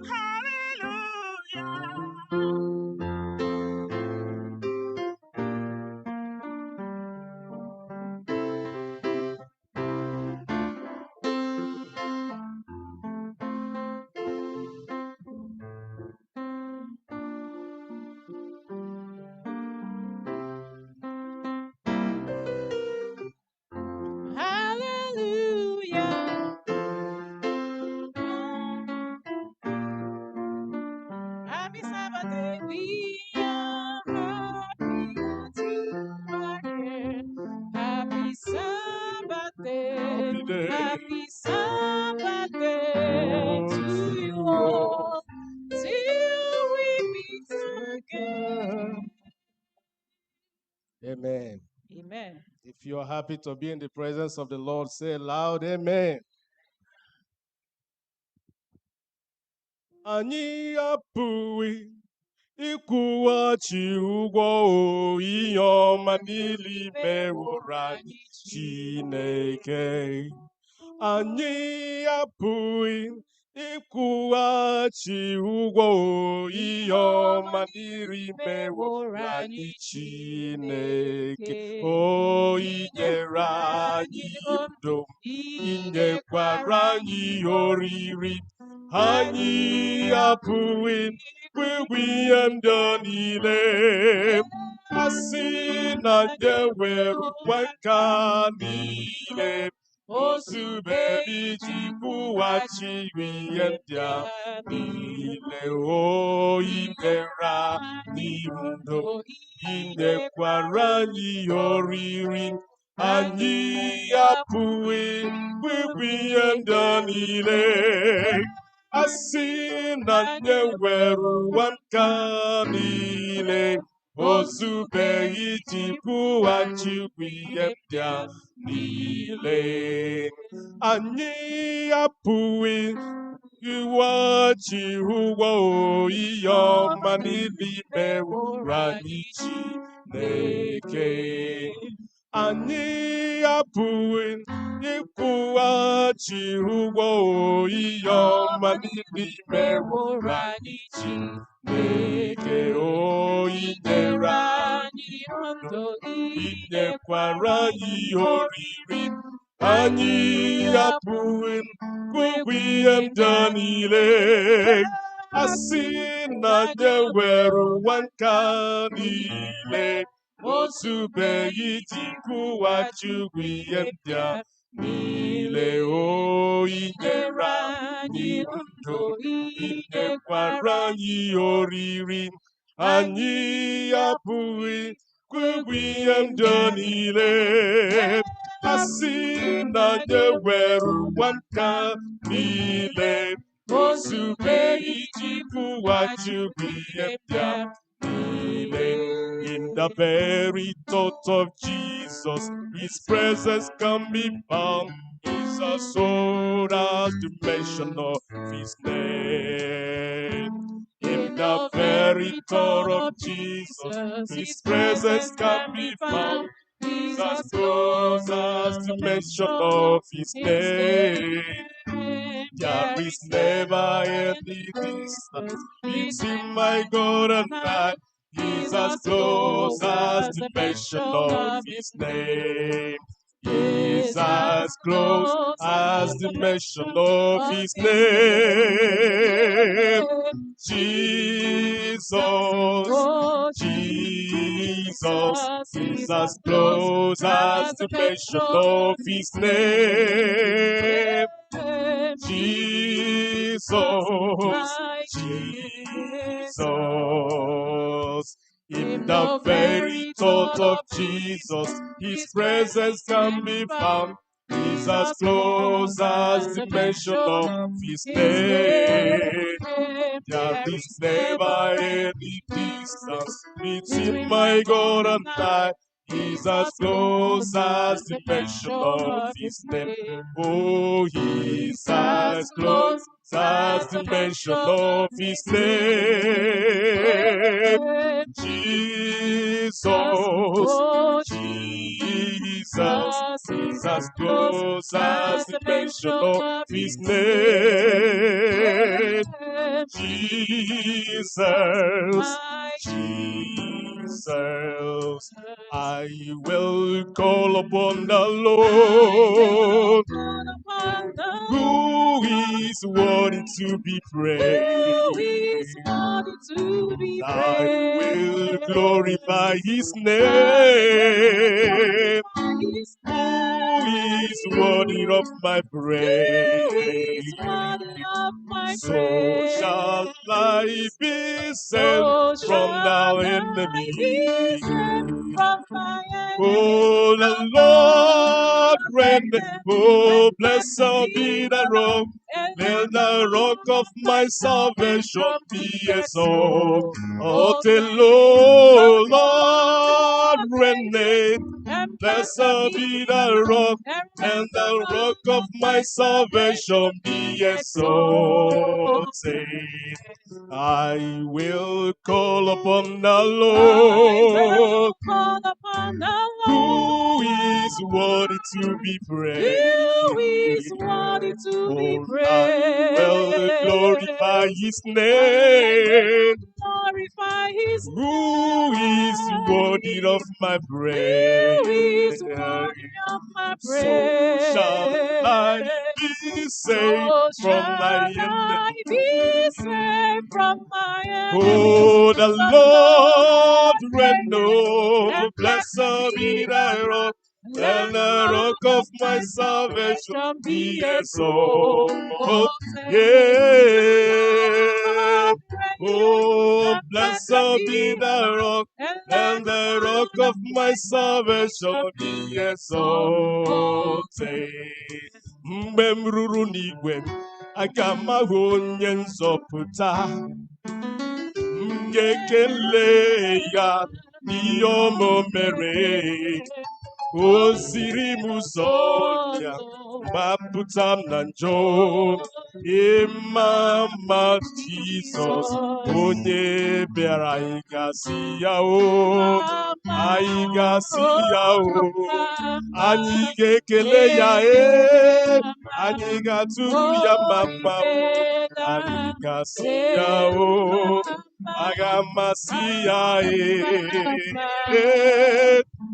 Mama Jesus, onye anyị ga-asị ya o, anyị ga-asị ya o, anyị ga-ekele ya o, aga m atụrụ ya mma o, anyị ga-asị ya o, anyị ga-asị ya o.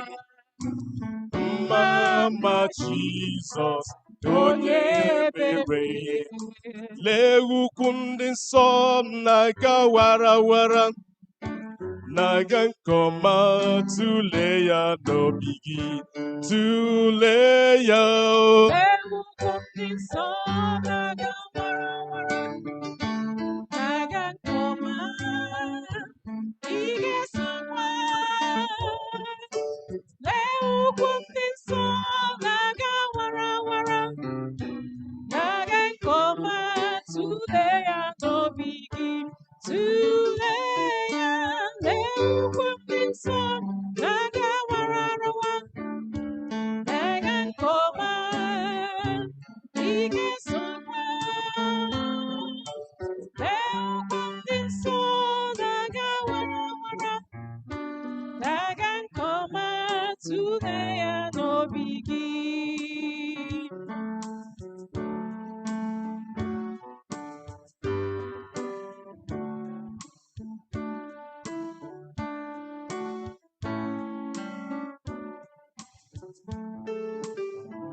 obi tọọ gị ụtọ n'ihi na Jehova bụ nna, na Jehova bụ nna, na Jehova bụ nna.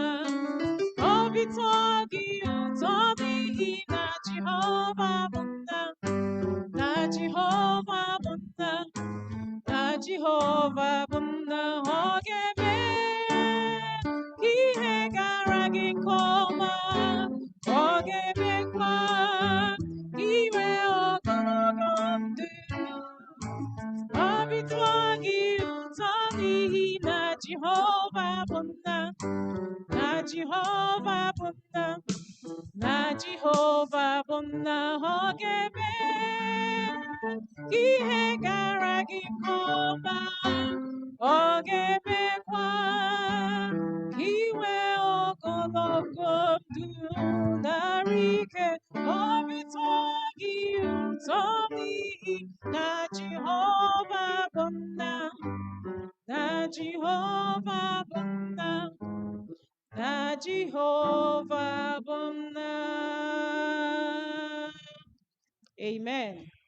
Amen. Let us pick up our hymns. You have any chorus? Then Matthew, give us a song in your heart, a hymn. 526.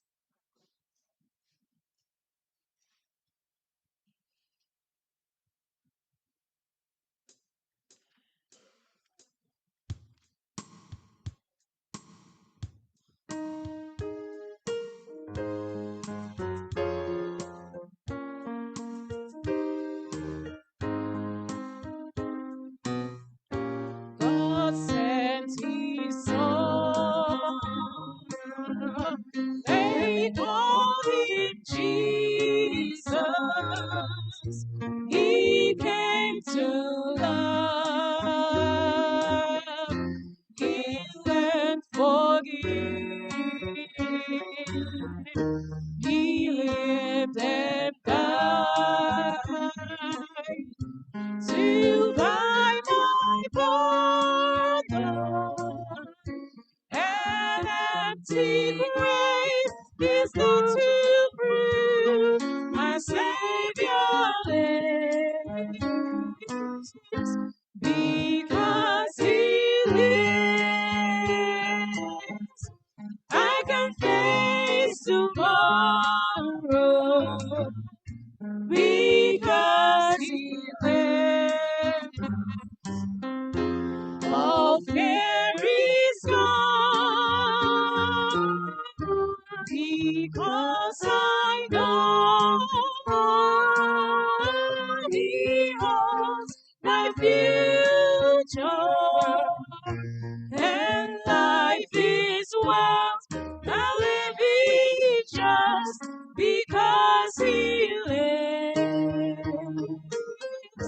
How sweet to hold a newborn baby and feel the pride and joy He gives.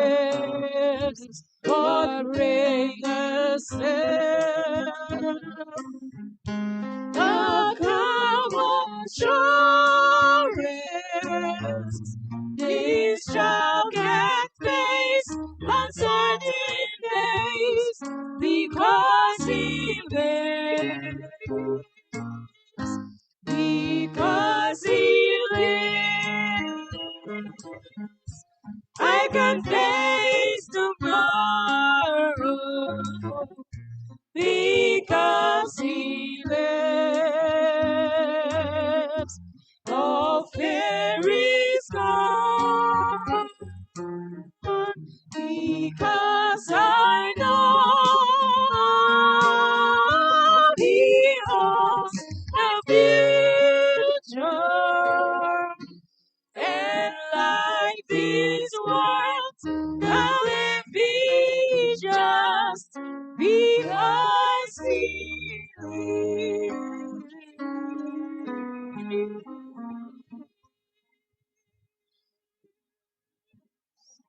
Amen. A number? You have a special song? Come. Pick up the microphone. Yeah. A number from the church? 322.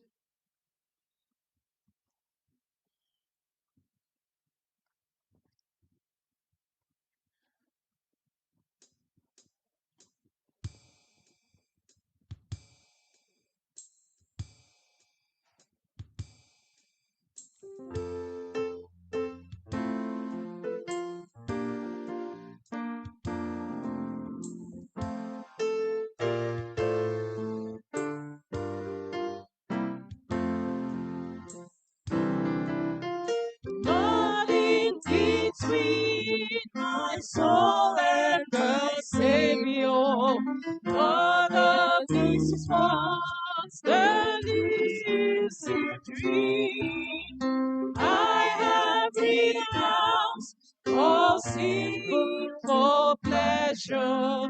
Jesus is mine. There's nothing between. Nothing between my soul and the Savior, so that His presence may be seen. Nothing preventing the least of His favor. Keep the way clear, and nothing between. Nothing between, like worldly pleasure, having some light, though harmless they seem. Was not my heart from Him ever severed? Jesus, my own, there's nothing between. Nothing between my soul and the Savior, so that His blessed face may be seen. Nothing preventing the least of His favor. Keep the way clear, let nothing between.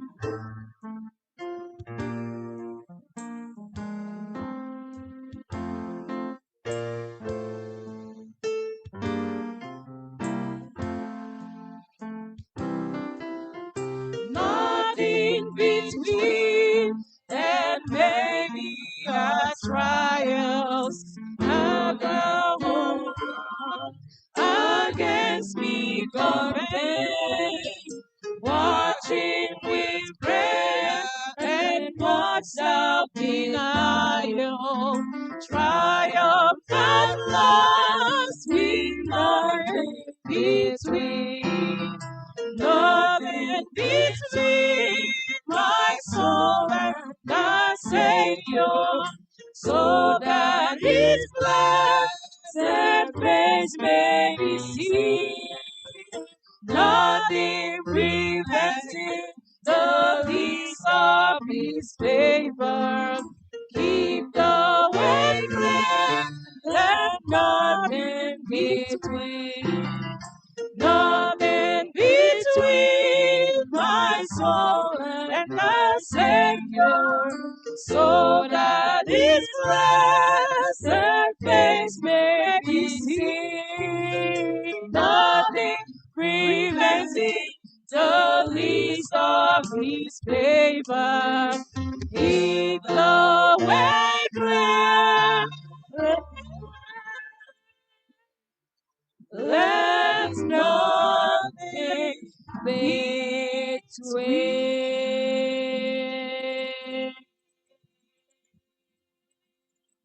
Amen. Amen. We have a quartet here. Give us your number. 325.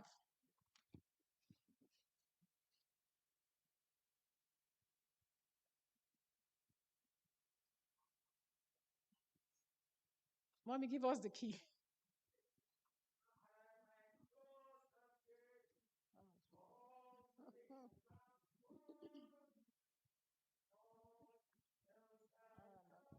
Mommy, this.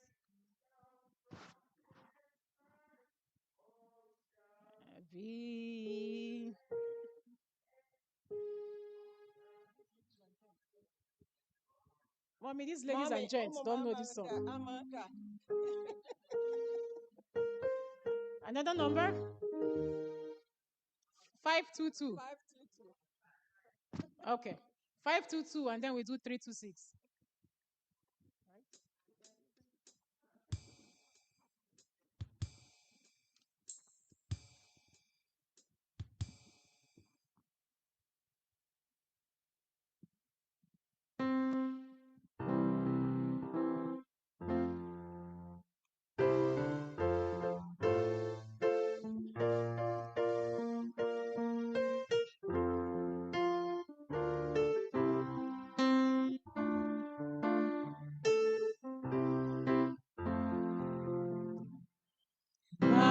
Hope is built on nothing less than Jesus' blood and righteousness. I dare not trust the sweetest frame, but only lean on Jesus' name.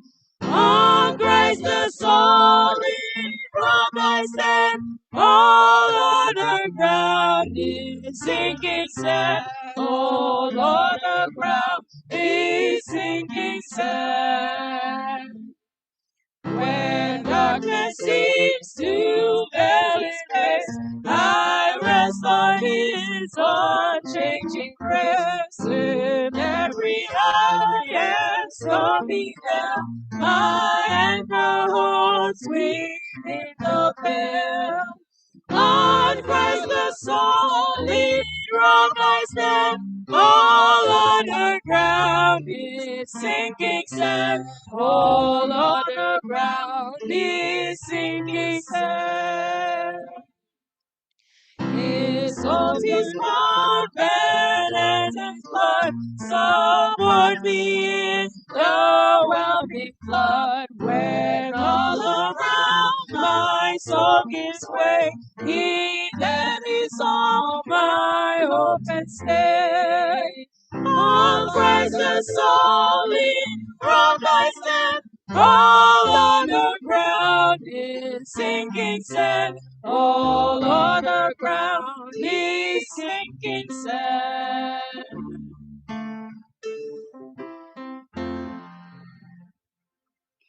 When He shall come with trumpet sound, oh, may I then in Him be found, clad in His righteousness alone, faultless to stand before the throne.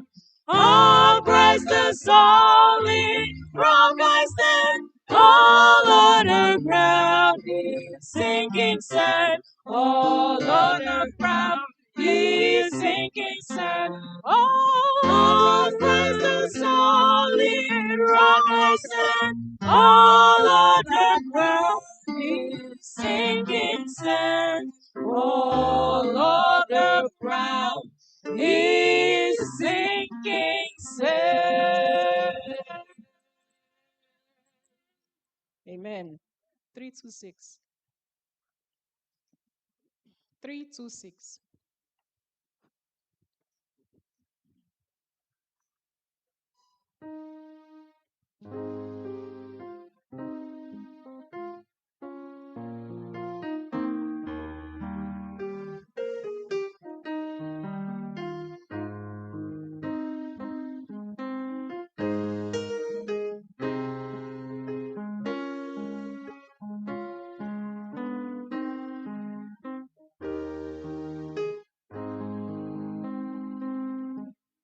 Open my eyes that I may see glimpses of truth Thou hast for me.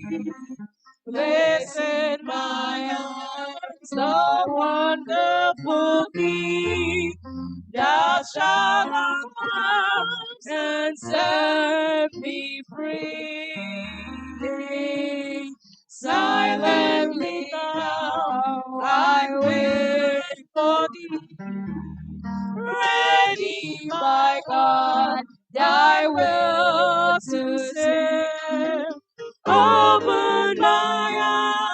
illuminate, Spirit divine. Open my ears that I may hear voices of truth that endlessly. And while the wind was born on my ear, everything else will disappear. Silently now I wait for thee. Ready, my Lord, thy will to see. Open my eyes in me, Spirit divine. Open my mouth and let me bear gladly the whole truth everywhere. Open my heart and let me prepare the thing my children first to share. Silently now I wait for thee. Ready, my God, thy will to see. Open my eyes, illumine me. Spirit divine.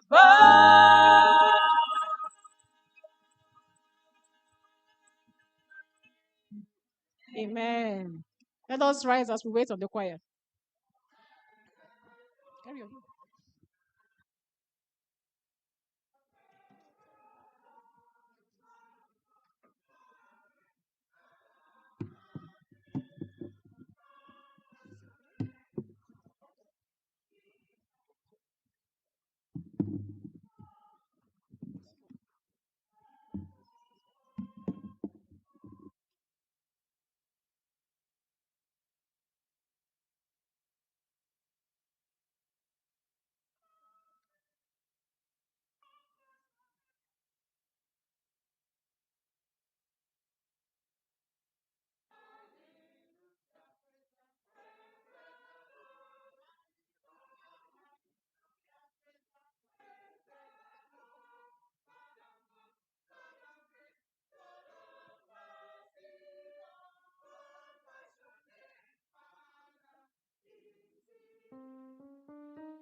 Amen. Amen.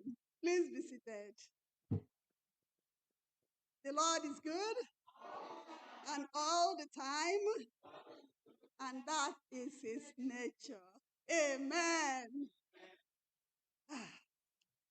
Glory be to God that we are here today in the sanctuary to worship him. May his name be praised. This is the King's business. Let's listen to some of the announcements we have for the day. We are welcoming everyone worshiping with us today in person and online. May the Lord bless you as you worship with us. May he continue to surround you with his ever-fresh compassions that never fails. May his goodness and mercy continue to abide with you in this year and beyond. Amen. Continue to live a life of obedience, prayer, expectation, rejoicing, and triumph. Remember, this is your year of triumph and elevation. It is a year that you will be elevated to the higher ground. And you shall experience celebrations and jubilation. Amen. The theme for this year is he must increase and I must decrease. John 3:30. There's going to be church board meeting tomorrow, May 10th, at 10 a.m. on Zoom. All board members are required to attend. Board meeting tomorrow. Please take note on Zoom. The welfare fund is now going on. It is $100 per person. If you have not contributed, please try to do so. We are going to have baptism today. We have our children that have given their lives to God. So let's continue to pray for them, that the Lord will plant their feet on solid rock, which is Christ Jesus. We have an app, which we all know. That is One Stop Shop All. So go there and download it if you don't have it on your phone. You'll find anything to everything that you are looking for. Go download the app. It is safe and secure. We pray that the Lord will bless this app as it will be used for the propagation of the ministry of the Lord. Our anniversary is coming up this year. We all know that. And I'm sure that we are preparing seriously towards this. The uniforms are still available. If you haven't obtained yours, please try to do so. It is $30 a piece. If you have obtained yours, you can buy one and give it as a gift to friends and family. Contact Eda Chigosirim Ebere for this. Or if you pay, if you sell your money, please let him know that you have done that. Let us continue to pray for one another. Pray for those who have traveled and those who are yet to travel, that God will grant them journey mercies. We have some sick and shut-in members. Your prayers are doing a lot. I can testify to that. So let us continue to lift them up in prayer every time. Be persistent, be continuous, because God is still in the business of answering prayers. The elder for this month month of May is Elder Chigoziri Ebere. We have our birthday celebrants for the month of May. If your name is not here, please give your name to us so that we can add it to the list. We have Nana Njoku, Adeze Matthew, Neno Jato Machuku, Joshua Wampa, Beatrice Chimanwogu, Promise Akogo, and Eziaku Iranya. This is not comprehensive. If your name is not here, please let us have your name and your month, your birth month. May God continue to bless us. If we have more announcements, the elder will bring it to us or the pastor. My prayer this morning is that God will continue to be with us as we worship him in truth and in spirit. And as I'm seeing you today, may I see you next Sabbath in Jesus' name.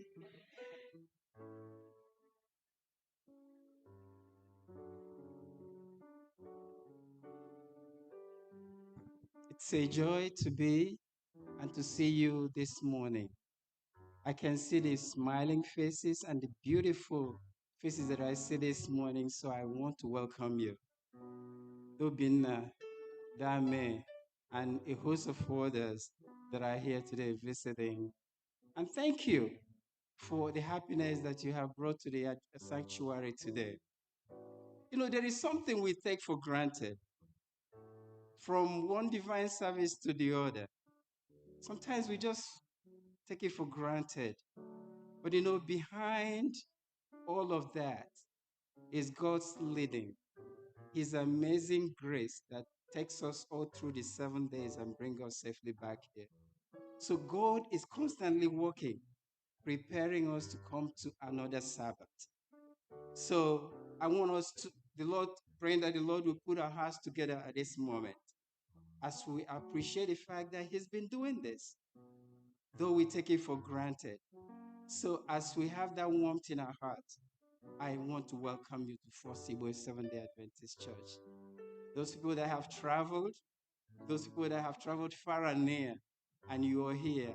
And most importantly, that the Lord is going to bless us today with new souls to this church. So I welcome you in the name of the Lord.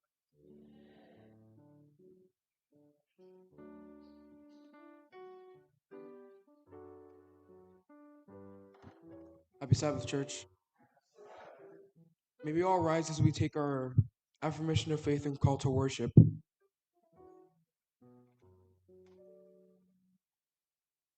Our affirmation of faith will be taking from the book of Revelation 14, verse 6 and 7.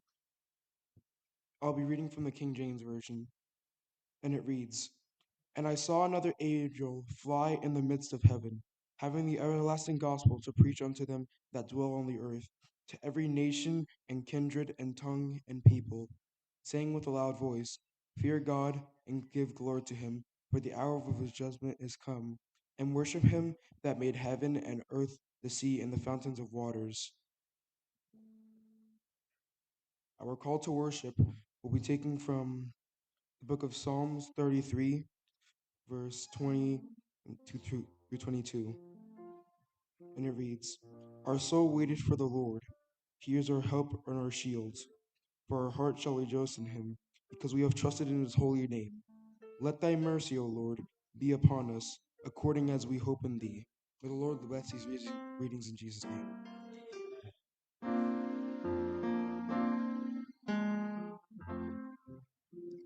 There's a sweet, sweet spirit in this place,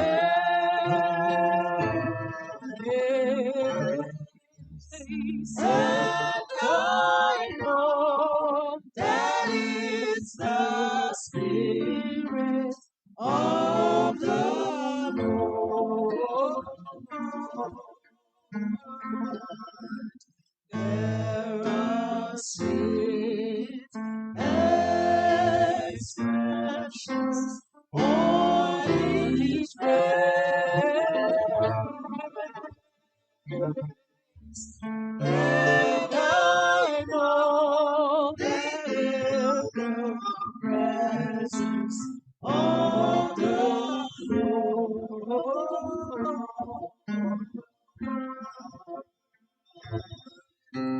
Sweet Holy Spirit, sweet heavenly dove, stay right with us, filling us with your love. And for His presence, we lift our hearts in praise. Without a doubt, we know that we have been revived when we shall give His praise.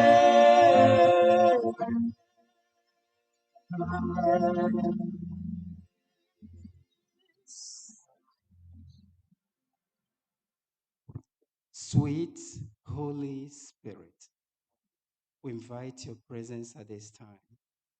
Your children have gathered to hear from you. So we want to take permission from you and invite your presence also. The abiding spirit that will guide us all through the programs today. May your name be praised at this end of the whole programs today, because you have prayed in Jesus' name. Amen. For our opening hymn, let us remain standing as we sing from SDAH 34.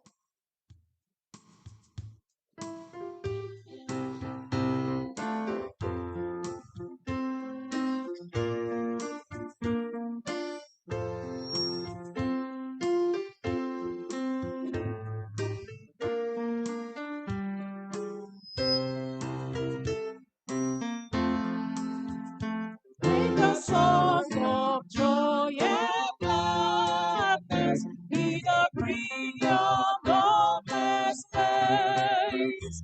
Banish every thought of sadness, pouring forth your highest praise.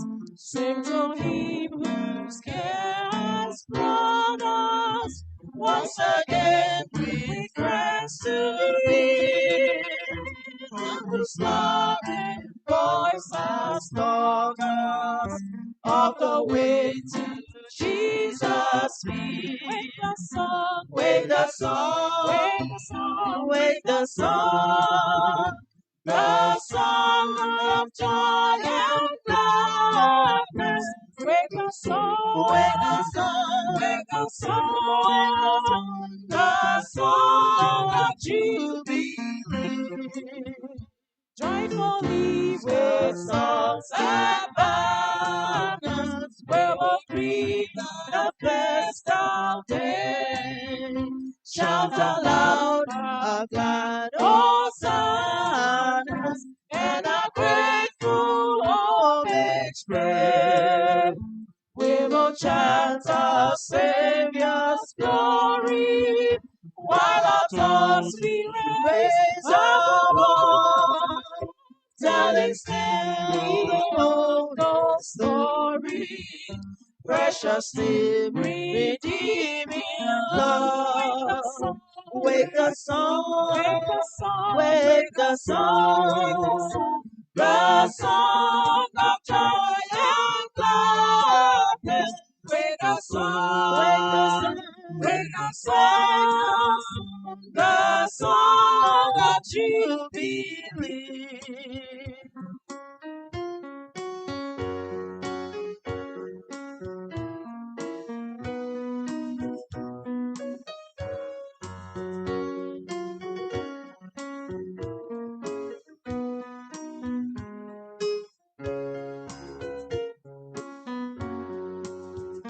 Thanks to thee, O Holy Father, for the mercies of thy years.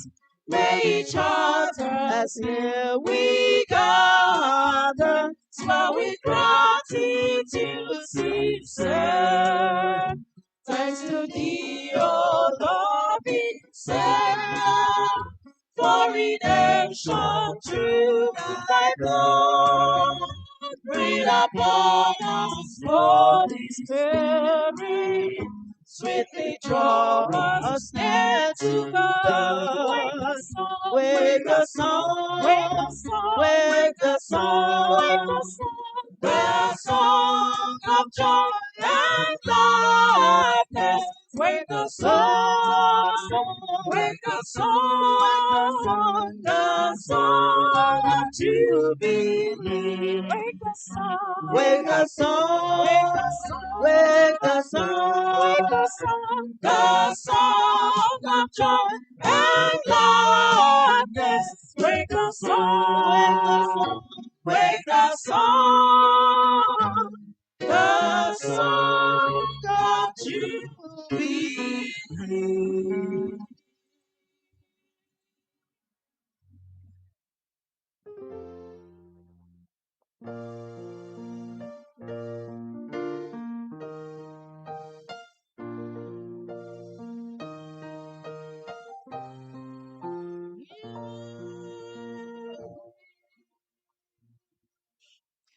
Come ye this consolate, wherever ye languish, come to the mercy seat, heaven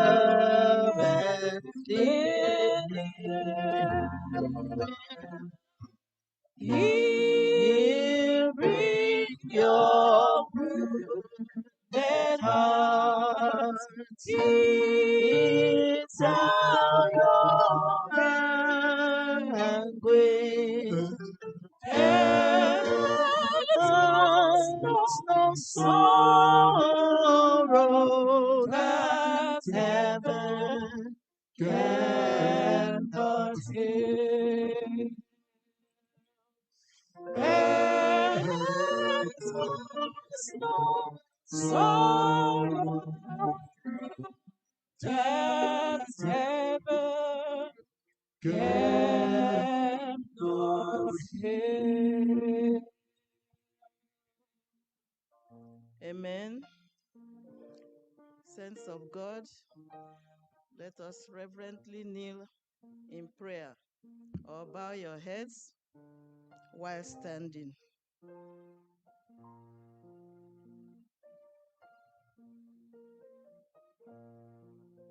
Our gracious, merciful, loving Heavenly Father, your sons and daughters are here today. We are here with all our thankfulness, our praises. We have come to appreciate all that you have done for us. Father, we say thank you for all the miracles that you have wrought in our lives. So many of us throughout the week,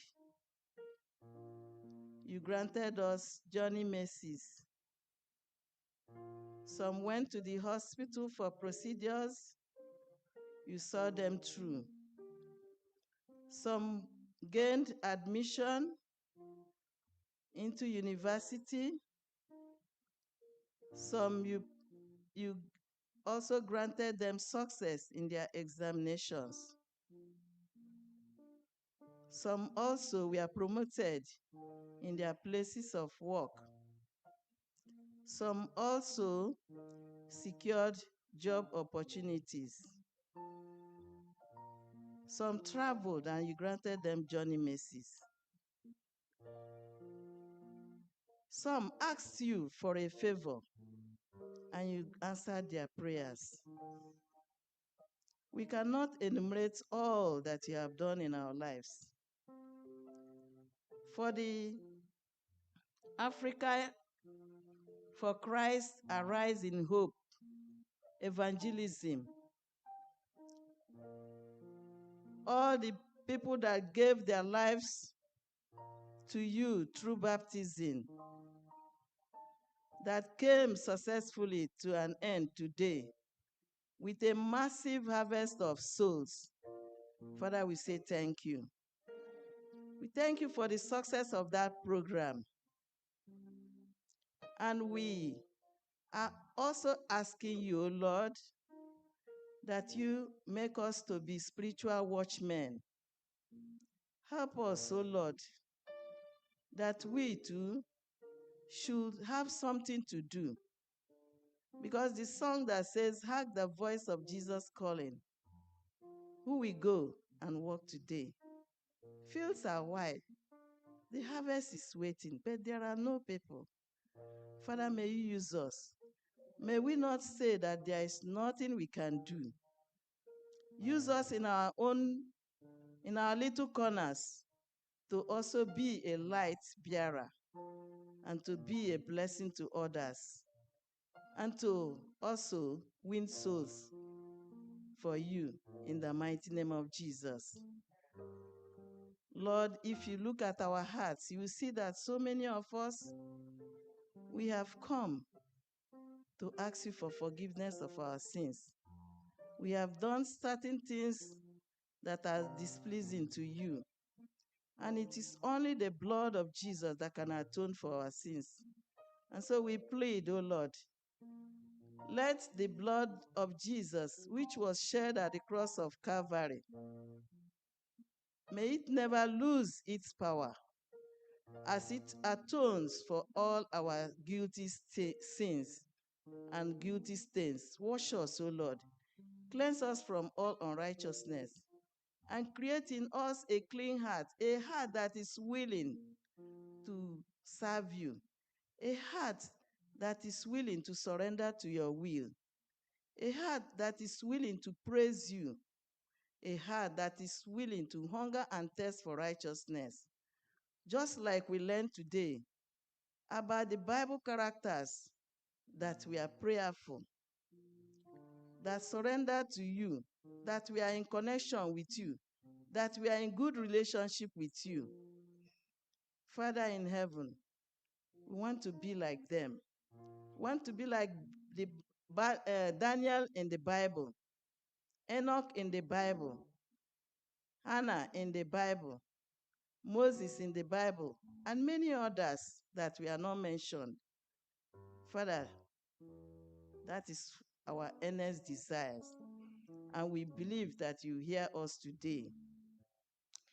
Lord, your sons and daughters, I don't know what their needs is, but you are our problem solver.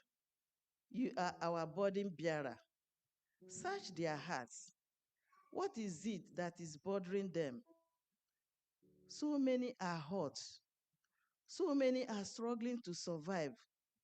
So many of them have been asking you in secret what they want you to help them to accomplish or achieve in life.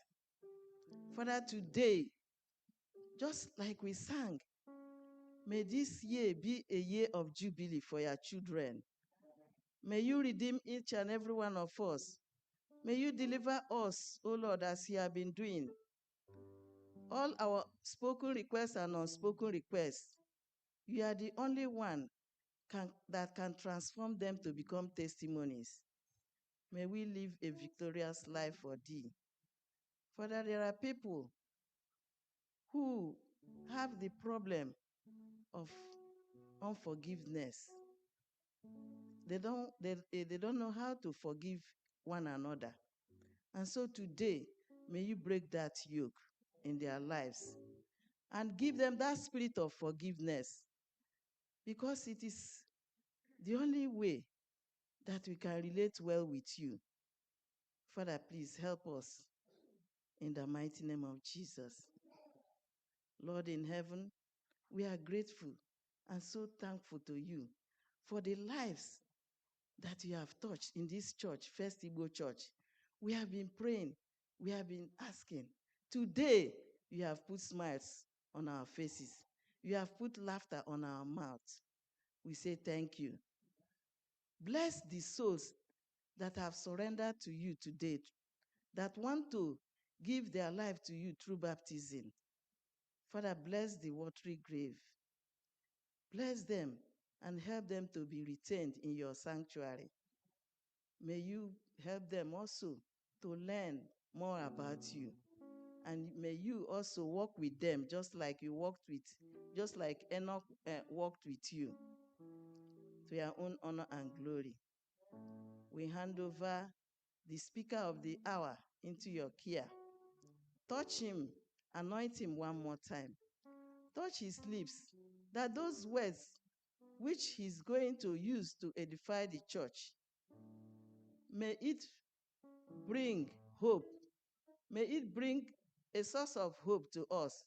May it revive us, O Lord. May it pierce even the stubborn hearts. May it melt every stony heart, that we should be receptive of your word, and we grow by your word. And at last, when you come back in the class of heaven, all these messages we have been hearing, as your words go forth, they will not come back void. They will accomplish the task for which it has been spoken. Father in heaven, we bring before you the sick, those who are sick, Lord Jesus. According to your word in Jeremiah chapter 30, verse 17, may you restore them. May you heal them. By your stripes, O Lord, may they be healed. May they receive their healing today, which is your day. The day that while you were on earth, you healed the sick. You released those who were burdened with sickness. Father, relieve them of their pains and aches, so that they will rise up and praise you and testify of what you have done in their lives. Whatever sickness that we have, is it physical? Is it spiritual? Is it emotionally? Is it mentally? Is it psychological or financial? Father, there is none that you cannot heal. And so, Lord, heal us today, that at the end of our worship, all those who have come today to seek your presence, may they never go home the same. May you touch us and help us, that when you come back in the class of heaven, we'll be among those that will sing the song of Moses and the Lamb. That song that angels cannot even sing. The song of redemption, we shall sing it in that glorious kingdom that you have gone to prepare for your children. Father, before then, speak peace to every heart that is here. Speak peace in our homes, in our workplaces, on the street where we walk,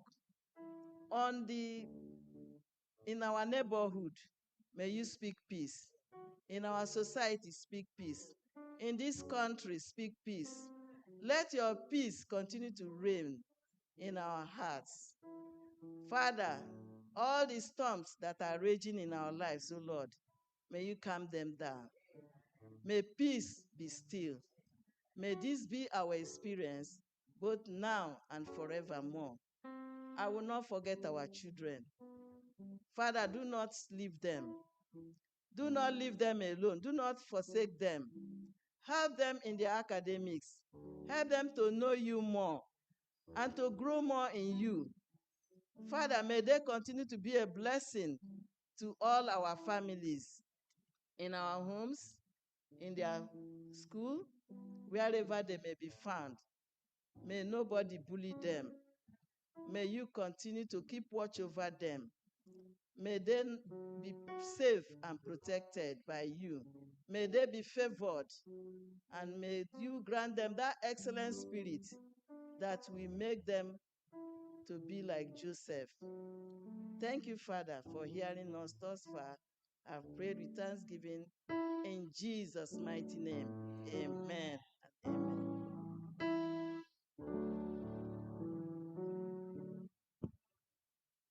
Hear our prayer, O Lord.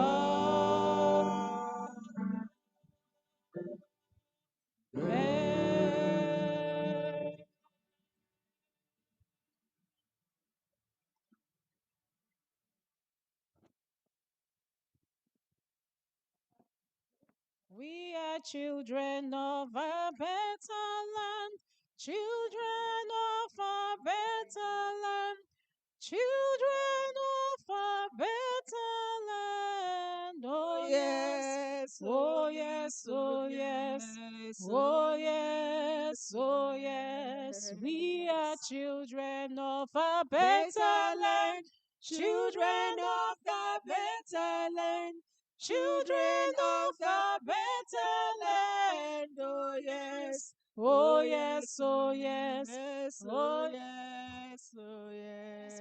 Anyị bụ ụmụntakịrị ọmahụ, ụmụntakịrị ọmahụ, ụmụntakịrị ọmahụ.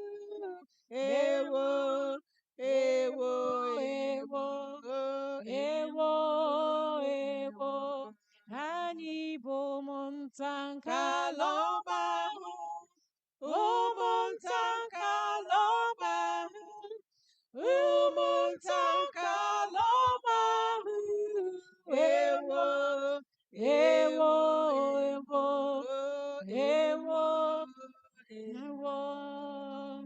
This little light of mine, yes, I'm gonna let it shine. Let it shine. This little light of mine, I'm gonna let it shine. Let it shine. Let it shine. Let this little light of mine, yes, I'm gonna let it shine. Let it shine. This little light of mine, let it shine. I'm gonna let it shine. Let it shine. Let it shine. Let it shine. One pekelakungio, make a way. Agama make a way. Oh yes, make a way. One pekelakungio, make a way. I'm gonna make a way. Make a way. Make a way. Make a way. Amen. Any more money? Come on, daddies and mommy. We win the cup every 13th Sabbath. We need all the money we can get, even though we don't have a job. We are the reason why you're going to work. Just thank us. Just thank us for keeping you on your feet. That's it? Oh, good. More money. Maybe we should start the song again. All right. Have a seat. Give it to him. I got assistance now. All right. Now go put it over there. Oh, okay. Our treasurer is there, keeping our money together. Happy Sabbath, boys and girls. Happy Sabbath, daddies and mommies, aunties and uncles, and everybody. Thank you. Today, I got a story for you guys, as usual. How many of you don't like to hear no? Raise your hand. Okay. All right. Now you could put your hands down. Now, there was a man. His name is Elias Carver. He was about to be executed. So sad, right? So on the day, they asked him what his last wish is. All right, if you make noise, you're going to tell the story. That's the rule that we have. When artists here telling story and you make noise, you will, excuse me, do you want to tell the story? No? All right. Listen up, okay? I know you are a visitor. Look at that smile. Oh my goodness. So they asked him his last wish. Everybody else will say their favorite food or whatever. You know what he said? I just want a pen and a piece of paper. They're like, what? That's strange. That's all you want? He said, yes. They gave it to him. Are you guys paying attention? What did they give him? A pen and a paper. Oh, I have some smart kids paying attention. So he wrote a letter, gave it to the guards, and then when it was time, he was executed. Now, they mailed the letter, and the mom got the letter. And when she finished reading the letter, she collapsed. Now, the police was called to her house, and they found out that the letter was lying close to her because she collapsed after reading the letter. Do you know what the letter said? It says, "Dear Mom, if justice was fair, you should be here being punished with me. Remember when I stole a bicycle from my friend and you helped me hide it? Do you remember when I stole money from the neighbor and you helped me spend it? Remember when Daddy was trying to correct me and you say, oh, leave him alone. He's just a child." Now look at it, Mom. I'm about to die. All because you couldn't correct me when I needed it. As a child, I needed limits, but you didn't do that. I have told similar stories, different in some form. A lot of us don't like to hear no. A lot of the little kids don't like it when daddy and mommy says, no, don't do that, do this, do this, do that. We are not trying to be mean. We are just trying to steer you in the right direction. Do you understand? Every time you throw that temper tantrum, I want this, I want that, I want that. And they still stand their ground and say, no, you're not getting it. We need you to understand that it's just steering you in the right direction. We're not doing it to be mean. You, as little kids, you need direction. So it's not every time that you're going to get everything that you want. And I need you to be fine with that. You might not understand right now, but you will understand when you get older. Okay? Are you guys paying attention?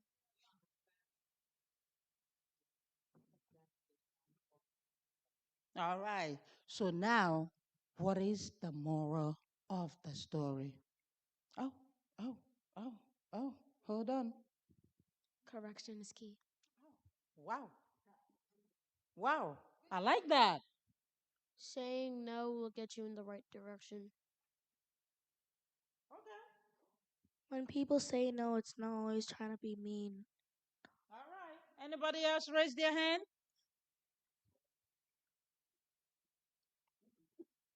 Be helpful. That when you say no, you're opposed to just go at the right side when you have to do it. All right. Say that again. Be helpful. There we go. All right, boys and girls. I'm going to need only 2 prayers. And no, don't raise your hand before you come out because we got to go. Before you come out to pray, know the moral of the story. Put your hands down. Know the moral of that's what we pray. Don't say, Daddy bless mommy and daddy. God already blessed daddy and mommy. Who's going to pray? Moral of the story. All right, I got 2 prayers now. Come out.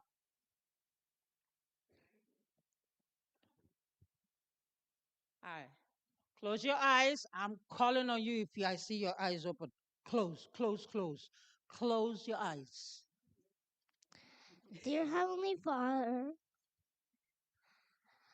thank you for putting us at the right direction when we say no.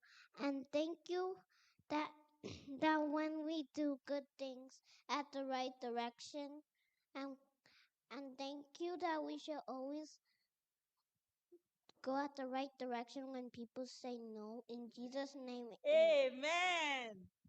Dear Lord, I thank you for letting us understand that no is not always trying to be mean and that they're just helping you steer in the right direction. Oh Lord, please help us as when our parents say no, let us not have temper tantrums. In Jesus' name, amen. Amen. All right, go back to your seat. No running. We are children. Better land. Children of the better land. Children of the better land. Oh yes. Oh yes. Oh yes. Oh yes. Amen.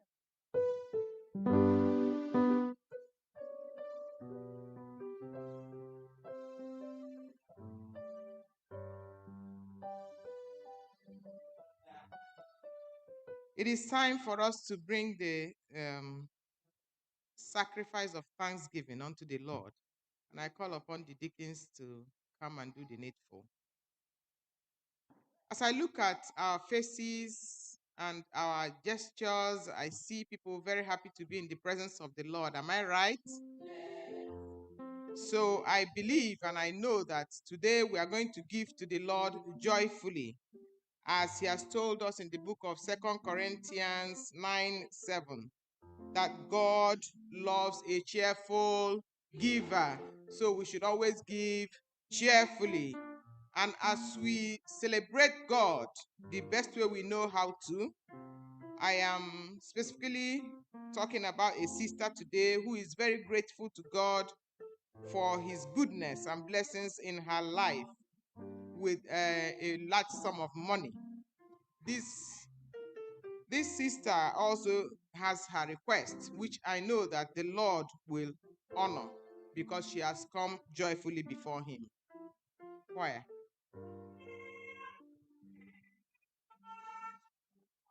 Ihe ọma niile meworo anyị Chineke.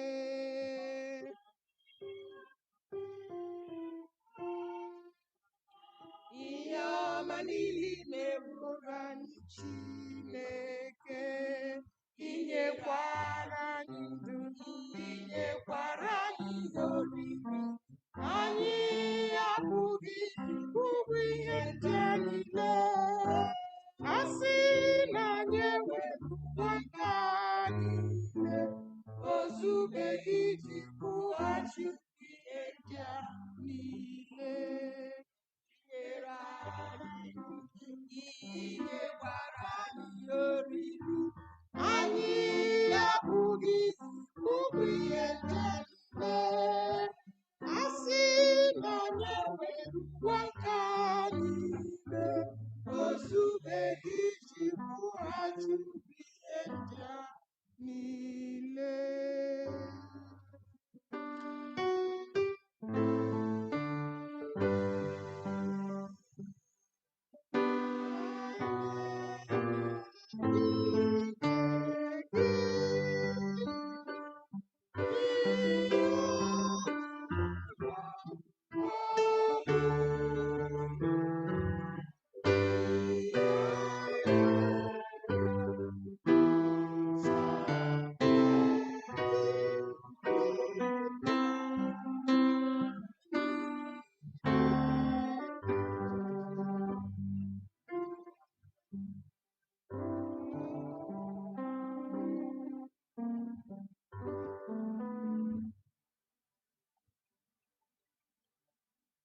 Dear loving shepherd of the sheep, we thank you once more for the opportunity to worship you with what we have. Lord, we are grateful because you do not count the numbers, but you know the heart with which we have given. And we ask, oh Lord, that you receive accordingly. Father, bless those who have given. Those that are yet to give, oh Lord, may you provide for them. Father, Lord, may our pockets never run dry. And in the midst of the storm, the winds, and the waves, May you remember our sacrifice, and may you see it as worthy that you will save us. In the name of Jesus. Amen. Our Bible reading today is taken from the book of Exodus 20, 1 to 6. Exodus 21 to 6, I read.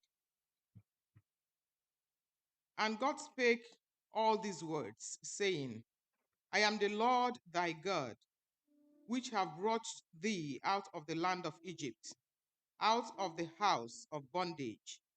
Thou shalt have no other gods before me. Thou shalt not make unto thee any graven image, or any likeness of anything that is in heaven above, or that is in the earth beneath, or that is in the water under the earth. Thou shalt not bow down thyself to them, nor serve them.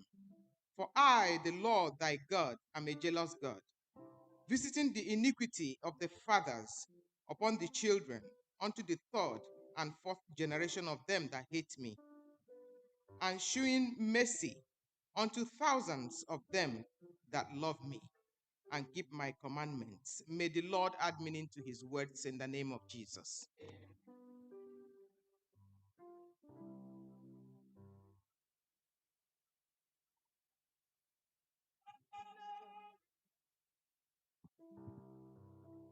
Amen.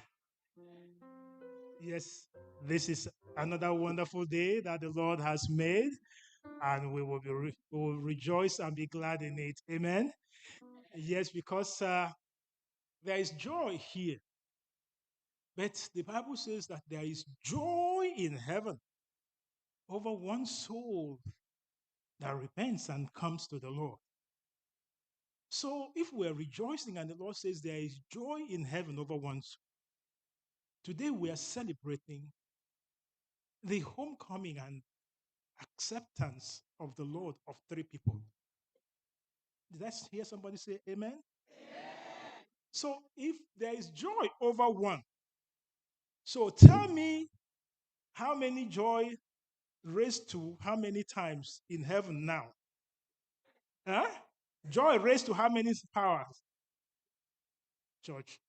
Do I not have the good mathematicians here? Joy, good. I mean, gold. Are you not there? Yeah. So the joy is raised to how many times now? 3 times. Very, very joy, joy, joy, joy, joy. Amen. So we bless the name of the Lord that today we can celebrate the baptism of 3 wonderful souls. And I welcome, I see all of the guests who are in the house. I see Dame and the husband, the wonderful husband, they are here. Chief Obina, you are welcome, sir. And I see the one pass over there. You can see how Daddy is sitting with his wonderful ladies, daughters. So we welcome you all, and we pray that the Lord will bless each one of you. I see Sister Otoma right there, and please forgive me, I don't want to miss anyone. So please, if I did not mention your name, just know that you're very special to me. At this time, I'll ask the birthday celebrants to please come. I will take the vows, and after taking the vows, we will go right into the baptism session. And because of time, I've asked that we do the vows, or we'll have the short version because we have the long version of the vows. We'll also have the short versions. So they will attest to the call, and we would take that subject to baptism. Over to you, Brother Head, the other side.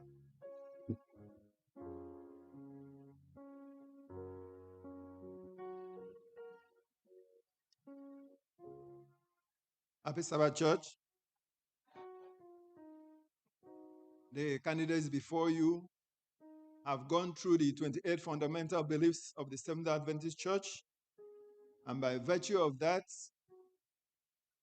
I want them to make a public declaration before the congregation. their acceptance of Jesus Christ as their personal Savior.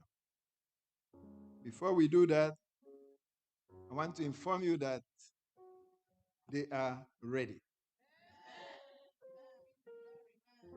And to confirm their readiness, they will declare their Bible, their favorite Bible text to you.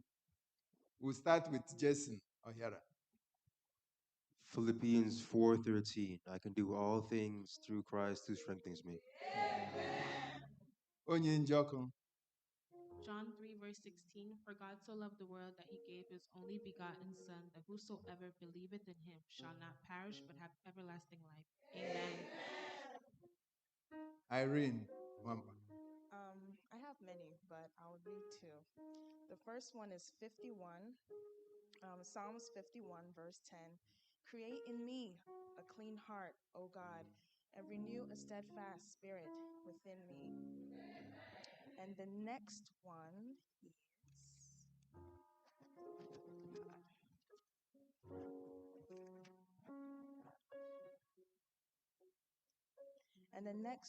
is Isaiah 43, verse 2. When you pass through the waters, I will be with you, and through the rivers, they shall not overflow you.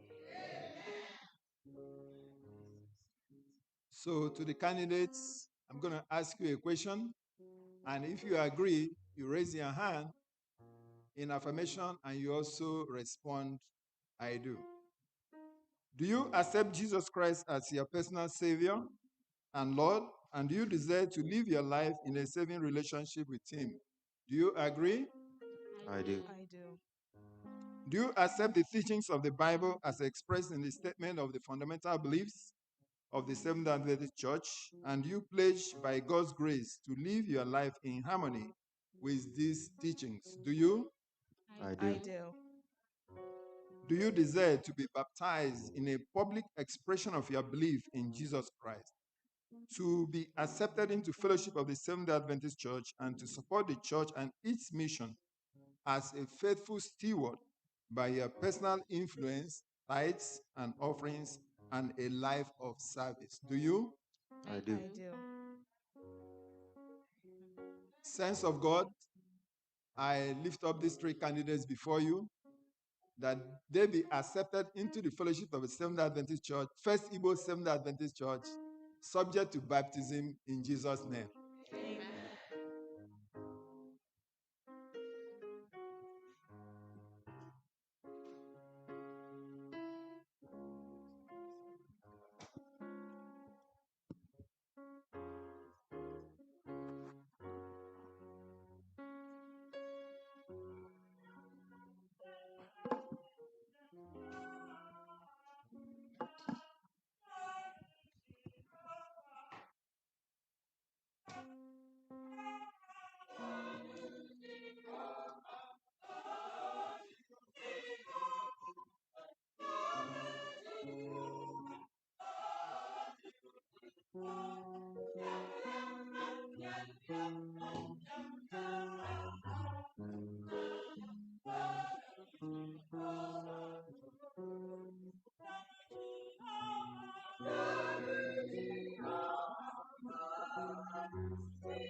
I shall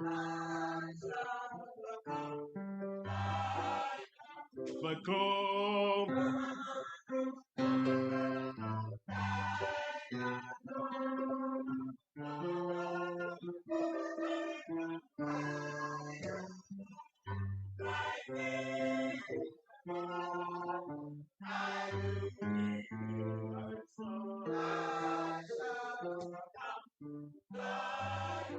Otu onye,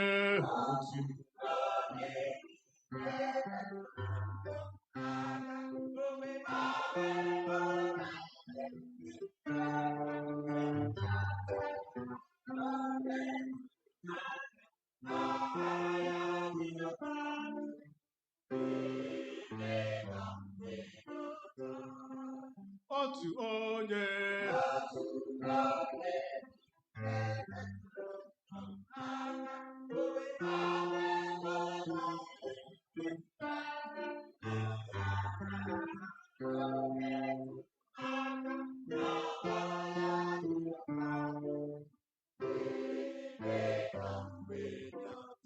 humble.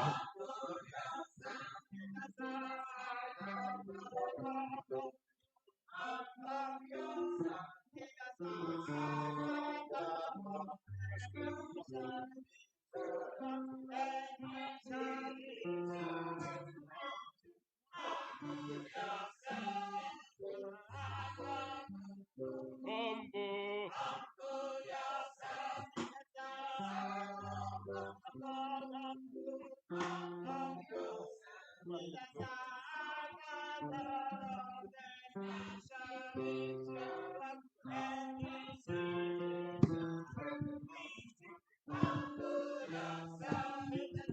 Take it this way. Take off your language.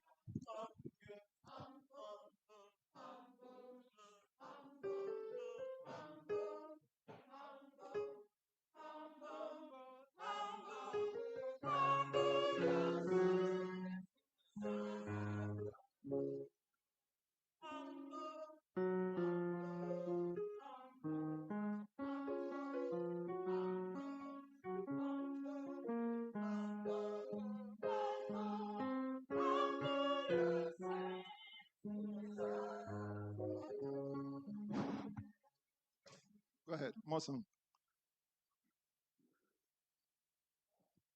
Jehovah ka anyị tụkwasịrị obi, agaghị atụ egwu. Jehovah ka anyị tụkwasịrị obi, agaghị atụ egwu, agaghị atụ egwu. Jehovah ka anyị tụkwasịrị obi, agaghị atụ egwu, agaghị atụ egwu. Jehovah ka anyị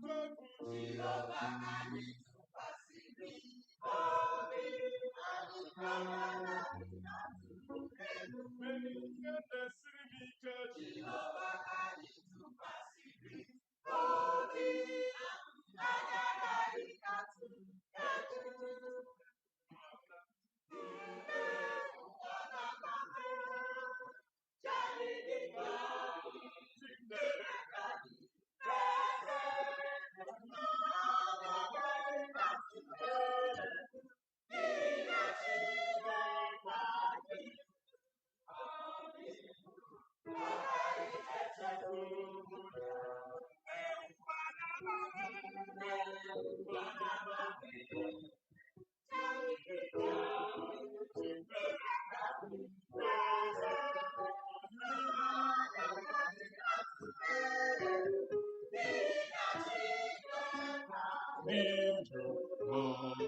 Ndụ agaghị echefu ya.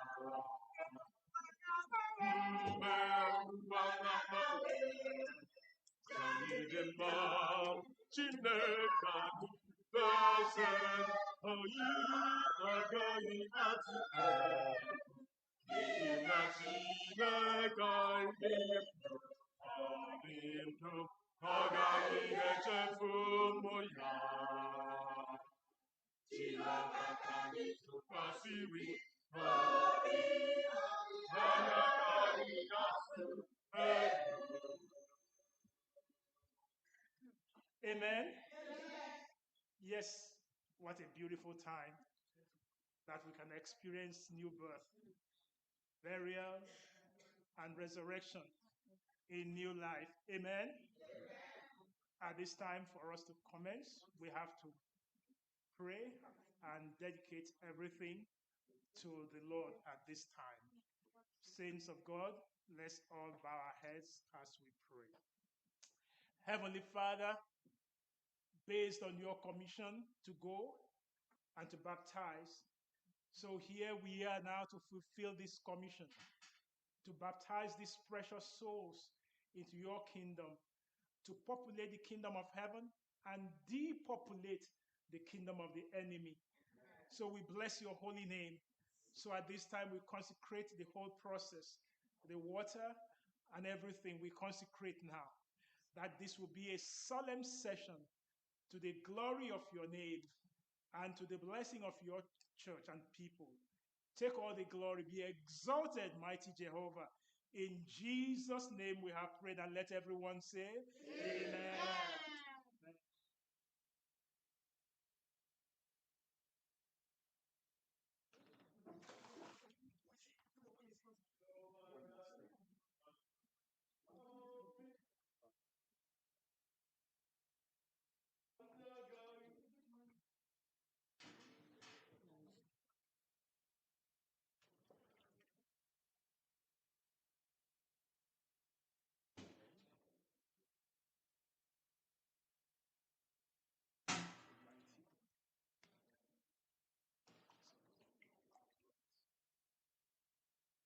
Saints of God, right here in the water with me is Brother Jason O'Hara, who has today accepted Jesus as his personal Savior. And he's saying, I want to follow Jesus every day of my life. And saints of God, I ask you that you pray for him and pray with him. So at this time, Brother Jason, based on your confession that you've accepted Jesus as your personal Savior, I, as a minister of the gospel, do hereby baptize you now in the name of the Father, in the name of the Son, and in the name of the sweet Holy Spirit. And let everyone say, Amen.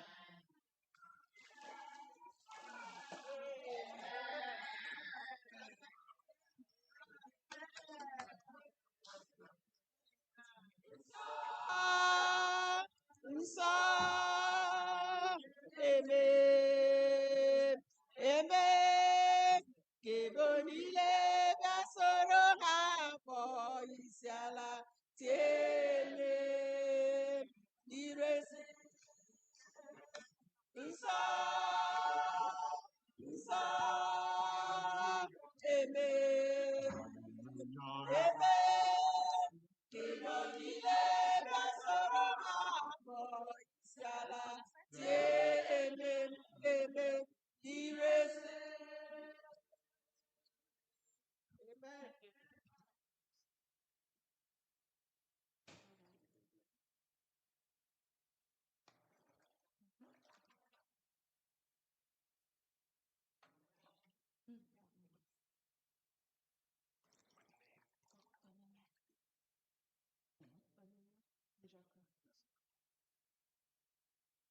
All right, brethren, right here with me is Onyinye Njoku. And Onyinye is saying today, Lord, I have accepted Jesus as my personal Savior, and I will follow Jesus every step of the way. And we rejoice with you, Sister Onyinye. And based on your confession today, to follow Jesus every step of the way, and in front of all these witnesses, I, as a minister of the gospel, do baptize you now in the name of the Father, in the name of the Son, and in the name of the sweet Holy Spirit. And let everyone say, Amen.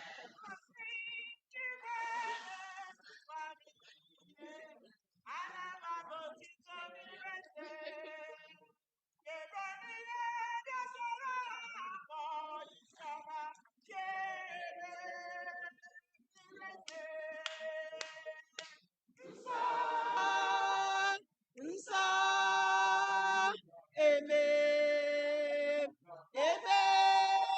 Ka ebo niile bịa soro ha kpọọ isiala tie amen, amen. N'irezi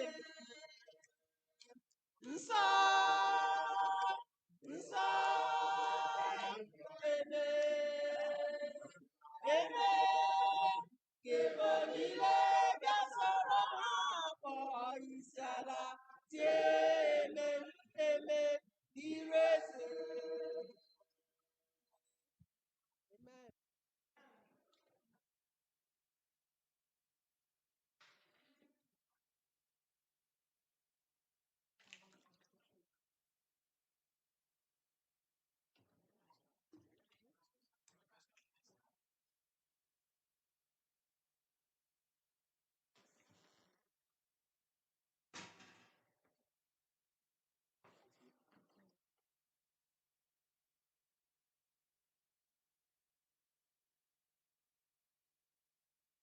Saints of God, right here with me is Irene Udochi Wampa. And she today is publicly declaring that she has decided to follow Jesus every step of her life. So we praise the name of the Lord. And Sister Irene Udochi Wampa, based on your confession today, accepting Jesus as your personal Savior, I, as a minister of the gospel, do hereby baptize you now in the name of the Father, in the name of the Son, and in the name of the sweet Holy Spirit. And let everyone say, Jesu gị onye nzọpụta, ụzọ ma maọbụ ụzọ ọjọọ, n'ihi na enwere m olileanya ara haleluya ga-eso gị.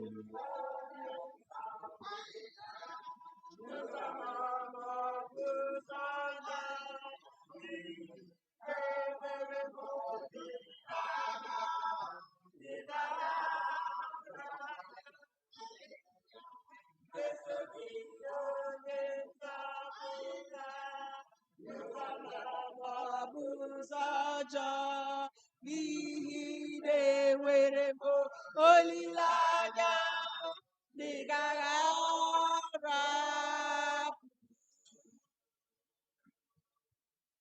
Saints of God, today you are partakers of the fulfillment of that commission to baptize in the name of the Father, the Son, and the Holy Spirit. And that we have done. But out there is someone still waiting. This is your time. This is your opportunity to also make that declaration and take that step. What? The water is here. You not say, here is water. What stops me?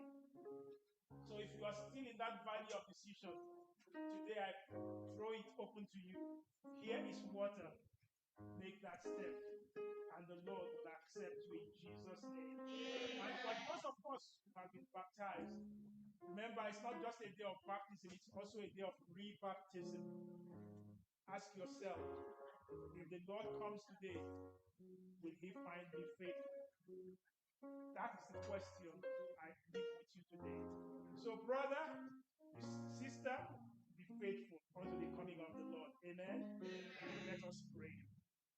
Heavenly Father, thank you, Lord, for these precious souls. Thank you, Lord, for your great commission. Thank you that there is rejoicing in heaven. And may we continue to rejoice in you now and forever. And for these souls, please send your Holy Spirit now to walk every step of the way with them. And for those in the valley of decision, may they today also make their calling and election sure. In Jesus' name we have prayed, and let everyone say, Amen.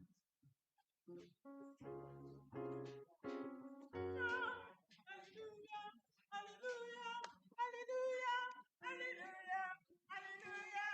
I need just to shout, hallelujah, hallelujah,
Jehovah Bunna, na Jehovah Bunna, na Jehovah Bunna.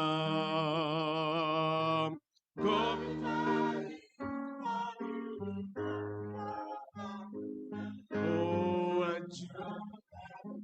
na Jehovah, go bito gi utoni na Jehovah, na Jehovah. Ọ na-eme ka ihe gara gị nke ọma, ọ na-emekwa ka iwe ogologo ndụ. Ka obi tọọ gị ụtọ n'ihi na Jehova bụ na Jehova, na Jehova. Ee, ọ na-eme ka ihe gara gị nke ọma. Ee, ọ na-emekwa ka iwe ogologo ndụ. Ka obi tọọ gị ụtọ n'ihi na Jehova bụ na Jehova bụ na Jehova. Anyị ga-efeli dị ikuku mgbe onye nwanyị ga-abịa.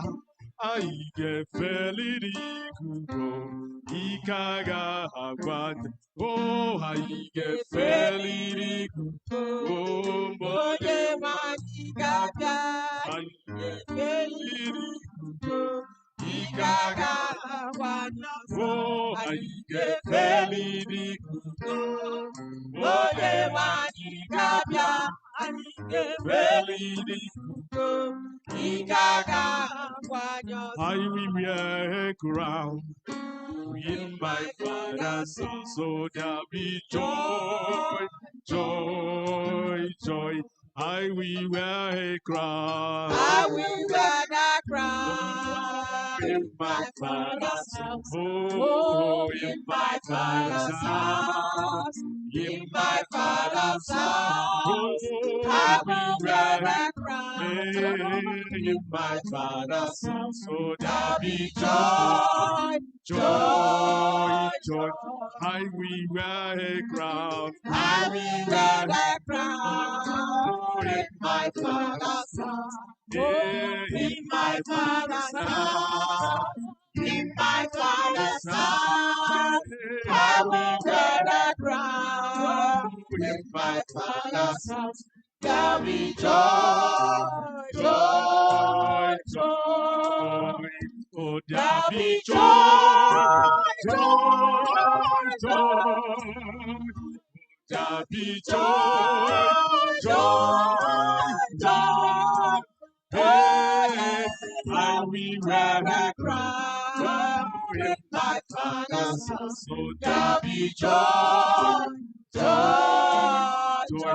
Unge bopese, unge bopese, ibe olana, ibe olana, ibe olana, unge bopese, ibe olana, ogabu agu, agu, agu, unge bopese, unge bopese.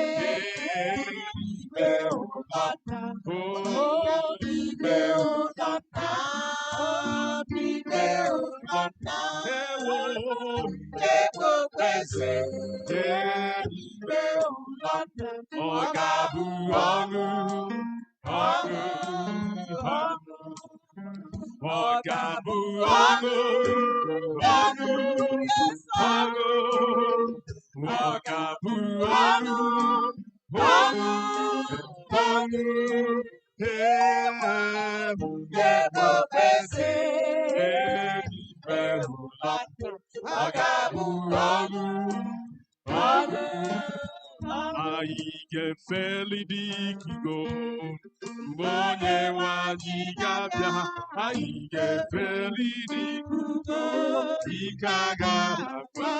Oh, aige feli dikugo, mbonye wajigabia. Aige feli dikugo, ikaga. Leu kundi som nagawa. Nagantoma tuleya no bigi tuleya leu kundisa wara wara Nagantoma ike sokwa leu kundisa wara wara Nagantoma tuleya no Otuleya leo kundeso magawara wara Raga koma ike sokwa leo kundeso magawara wara Raga koma tuleya tobi Onuzoma kebule yisu n'elue kebule onusebiye Onuzoma kebule yisu n'elue kebule onusebiye Onuzoma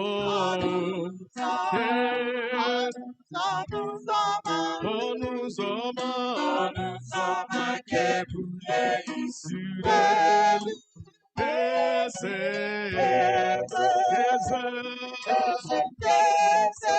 Eze bube wewe bata kebule Onuzọ Onuzoma, Onuzoma, kebule isule. Eze, Eze, Eze bube, Bata, Kebule,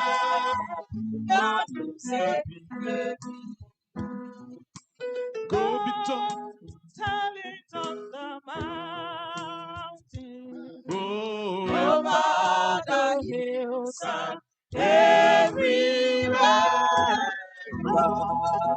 Tell it on the mountain, that Jesus Christ is born. go, Go, tell it on the mountain, oh, Mountie, over the hillside, everywhere. Go, tell it on the mountain, that Jesus Christ is born. go, Go, tell it on the mountain, the Mountie, over the hillside, everywhere. Go, tell it on the mountain, that Jesus Christ is born. It is a great thing to serve the Lord. It is a great thing to serve the Lord. It is a great thing to serve the Lord. Talking the light of God. let's walk, Oh, walk, walk in the light of God.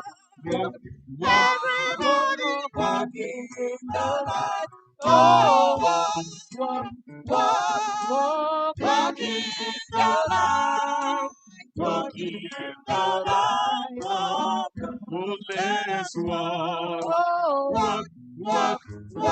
Walk in the light. Oh, everybody walk in the light. Oh, walk in the light. Walk in the light of God. anyị ga-efeli dịkugo mgbe onye nwe anyị ga-abịa anyị ga-efeli dịkugo ike agaghị agwụ anyị o anyị ga-efeli dịkugo onye nwe anyị ga-abịa anyị ga-efeli dịkugo ike agaghị agwụ anyị ọsọ anyị ga-efeli dịkugo onye nwe anyị ga-abịa anyị ga-efeli dịkugo ike agaghị agwụ anyị ọsọ n'obitadị ụtadị na Jehova bụ nna m na Jehova bụ nna m na Jehova bụ nna m n'obitadị ụtadị na Jehova bụ nna m na Jehova bụ nna m na Jehova bụ nna m.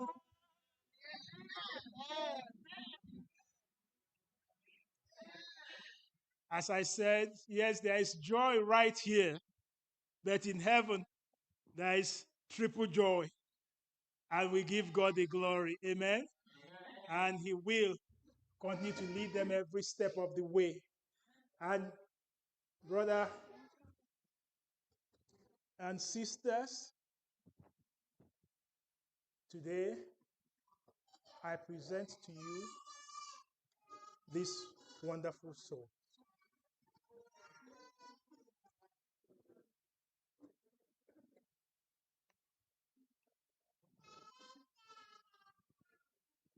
Okay.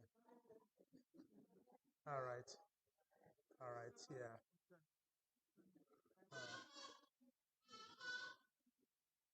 But The junior choir, who's their conductor? Don't have any choir master.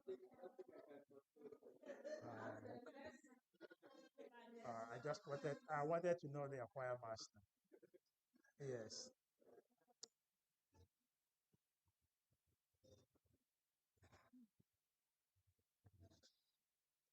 Saints of God, as we bring this wonderful session to a climax, first I welcome everyone. I won't end without welcoming Chinasa Omokocha.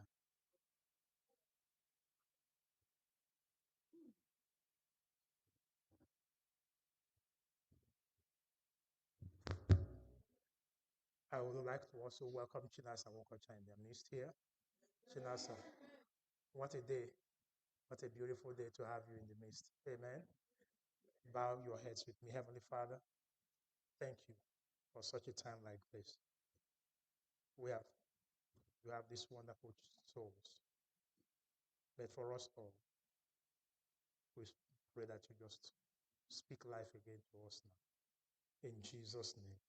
Amen. Where we had our scripture text, I want to read it from the New Living Translation. Exodus 20, verses 1 to 6. Exodus 20, verses 1 to 6. And there it says this in the New Living Translation. If you have that, give that for the saints of God, and you will hear what the Lord says. But I want you to pay particular attention to this verse today. Verse 1, verse 2. Remember, in this 20, is the Lord now calling the children of Israel together and asking them, I am your God. And this is what I bring to you today.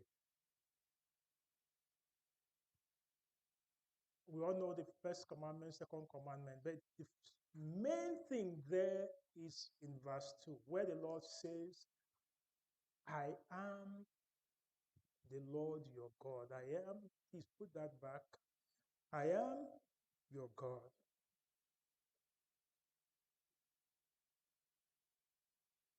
To each one of us, this is the main thing. Who is your God today? It's one thing for us to say, the Lord is my God, but do you understand him to be your God?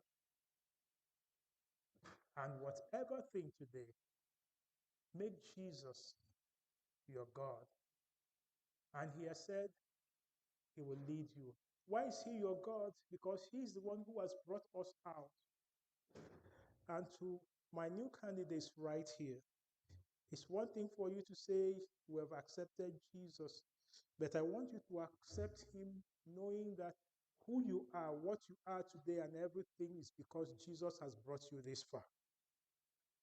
And for each one of us, this is our story. The Lord says, I am he who has brought you this far.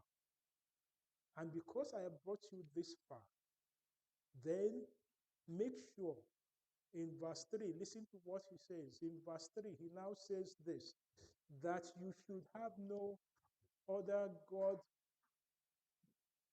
beside me, not before me, along with me.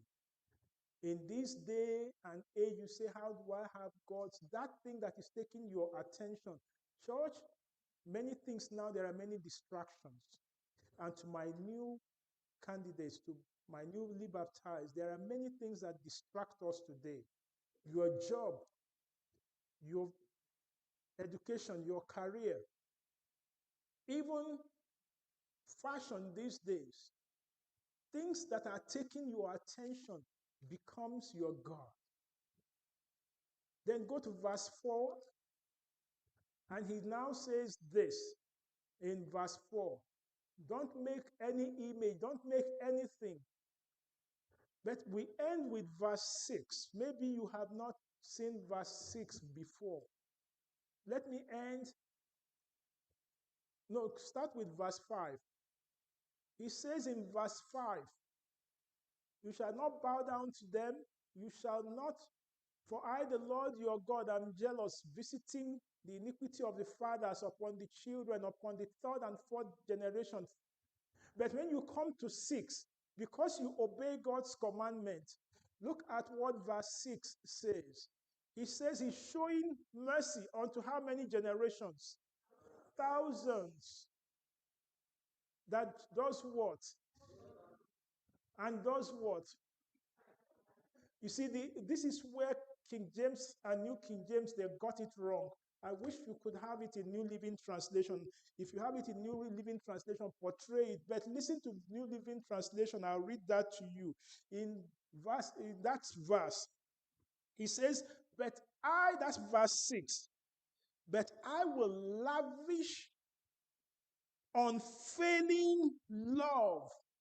The Lord says, I will lavish unfailing love. King James says, showing mercy. You see, it is very weak. But this one says, I will lavish unfailing love upon you and to thousands of your generation. So today, I want you to accept God. Each one of us make a new declaration today to accept the Lord as your God. Remove every distraction. Today, these days, it's now becoming just a fashion to just come to church and go. But I say that is not having God as your only God. Rather, accept Him. Put aside every distraction. Put everything that is standing in your way. And to you today, as you have made this call, and the Lord has made the call and you have accepted this, that's why He said, make your call an election show. And He says, I will lavish unfailing love unto you, unto you, unto you, and unto thousands of your generation. So you have made the right decision. I end with that statement by Ronald Reagan. When the Berlin Wall was standing and he met Mr. Gorbachev,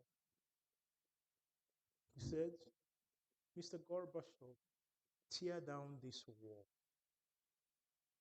Today, when the Lord also met Gideon, He said, tear down the altar of your fathers of Baal. What are those walls that are standing in your life that is making you not to serve the Lord fully? I call on you today, each one under the sound of my voice, those online, tear down those walls that are standing between you and the Lord. And He says, I will lavish unfailing love unto you and your generations in Jesus' name. Amen. Let's, Jason, Irene, and each one of you, I need to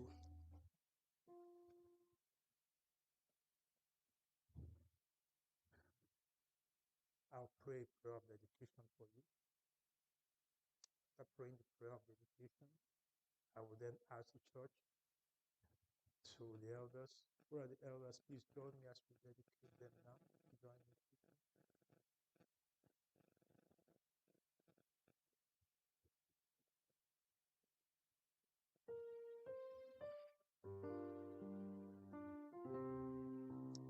Let's go.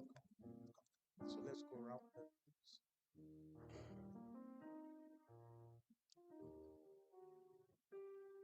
Heavenly Father, standing right here is Onyinye, Cyrene, and Brother Jason. They have today made this decision to follow you. So we now ask that your Holy Spirit will descend upon them. Like He descended on Jesus on that day at Jordan. May this power now rest upon them, because the enemy will come after them. But Lord, fight their battles for them. Amen. Give them the overcoming power. Just as Jesus overcame in the wilderness, make them overcomers in Jesus' name. Amen. Whatever distraction I pray that you will remove from them in Jesus' name. Whatever wall is standing on their way, please, Father, may they tear down this wall today. And for each one of us, may we tear down the wall.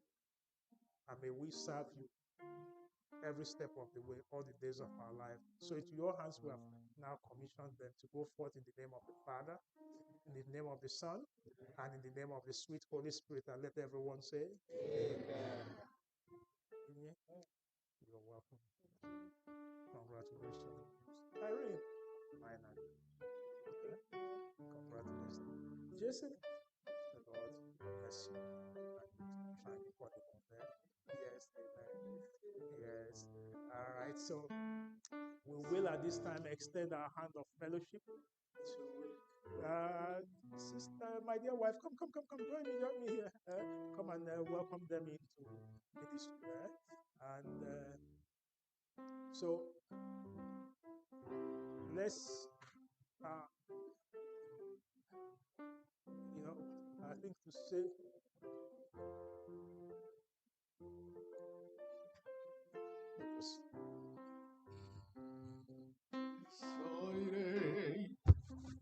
To follow Jesus, no turning back, no turning back. I have decided to follow. I have decided I will at this time take the closing song, and after that we'll do the welcome to fellowship for them. So let's take the closing song. Yes, go ahead with the closing. The first and the last stanza. SDH 317 SDH, closing song. SDH 317. Let's all rise, please.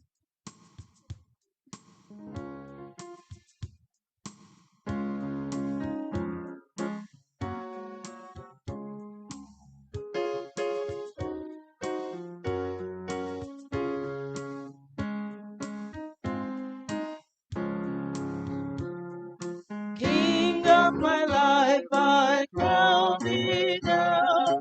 Thine shall the glory be. Lest I forget thy walk proud, lead me to Calvary. Oh, lest I forget Gethsemane, and lest I forget thy agony. Oh, lest I forget thy love for me, lead me to Calvary.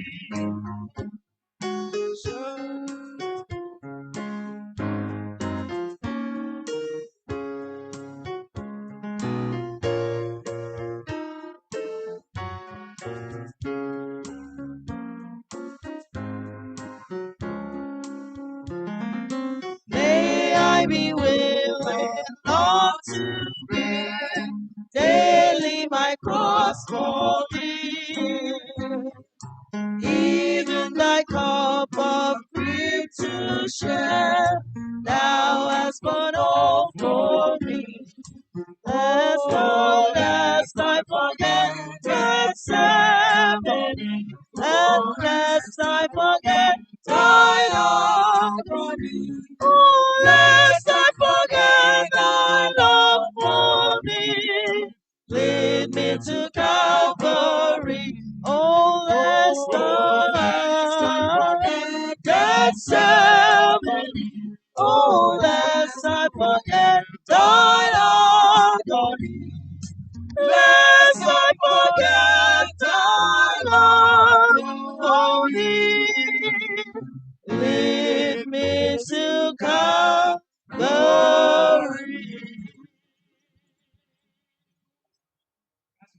And enjoy that song. You will see that it's also in line with our Mother's Day. Please keep that song right there. Keep it right there.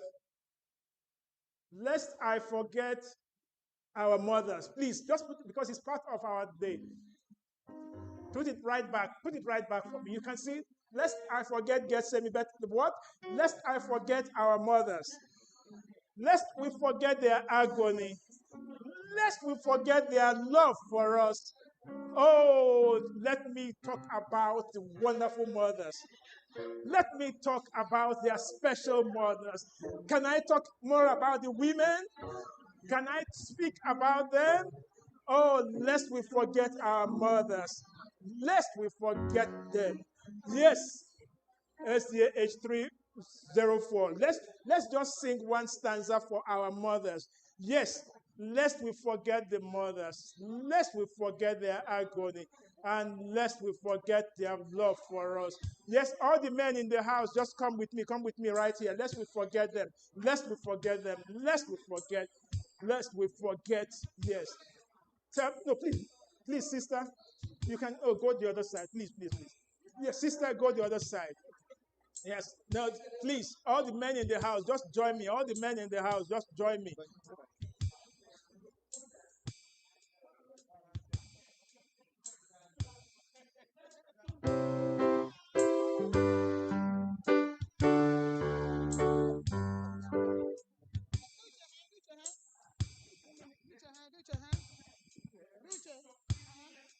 Yeah, you can all sit over here. Sit over here. Sit over here. Sit over here. Yes. Yes. For the men. Yes, if you're a man in the house. Oh. We're gonna do 304 SDH special dedication for the women and Happy Mother's Day. Elder, come, join me, sir. Please come join me, sir. Lest we forget our women. We can't forget our women. Elder, come, join me, sir. Yeah, come, sir.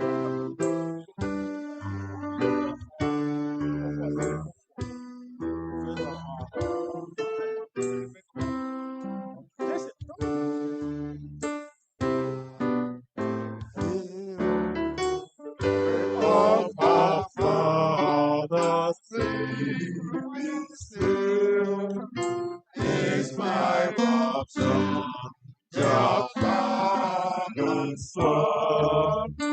Oh, how my heart beats high with joy when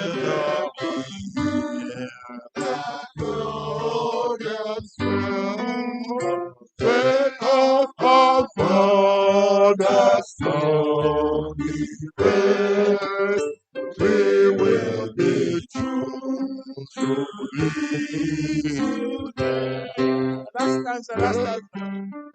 Faith of our Father's sweet with love, the friends of home in honors rise. Everything to us from the sun, I can be well as precious love. When of our mother's only faith, we will be true to see till death. Amen. Put back that 317 one more time. Put back that stanza, that chorus of 317. Lest we forget the love for us. Tell me about mothers. Yes. No, you don't need to see it. They'll see it on the screen. Yes. So lest we forget our mothers, lest we forget their agony, and lest we forget their love for us. Oh, tell us more about our mothers. What a special occasion. On this note, I ask all the women, every woman right here, just bow your heads as we pray prayer of dedication for you. Father, we thank you. You are also a lover of mother, because right there on the cross, you could still, even in the midst of your pain, you still remembered your mother. And you told John, son, mother, behold your son, behold your mother. So today, Lord, we say, behold all the women under the sound of my voice. Lord, take care of them. You know their journey is not easy. We will not forget their agony of childbirth. And even if not on that childbirth, whatever condition you are, just know that you are a woman. God has made you special. So, for being a woman that God has made you, I pray that He will continue to bless you. You're going out and you're coming in, that Jehovah will continue to watch over you. So be blessed in whatever you set your hands to do. And may the Lord continue to multiply His blessings upon you and upon all that concerneth you and your entire household. In the name of the Father, the Son, and the sweet Holy Spirit. And let everyone say, Amen. Happy Mother's Day in advance. Amen. All right, at this time, our newly baptized candidates, please come. Let us have our hands of fellowship for them. So come right now because you are our guest for the day. Yes, so right here. So please, so let's all come. The parents, please join us. Let's all welcome them, please. Yes, please. The parents, come join them, please. Our grandma, grandpa is here. Where is Unu mommy? bịawa, unu bịa nawa aka, unu bịa nabata o. Mmadụ niile Please, bịa nawa aka. come.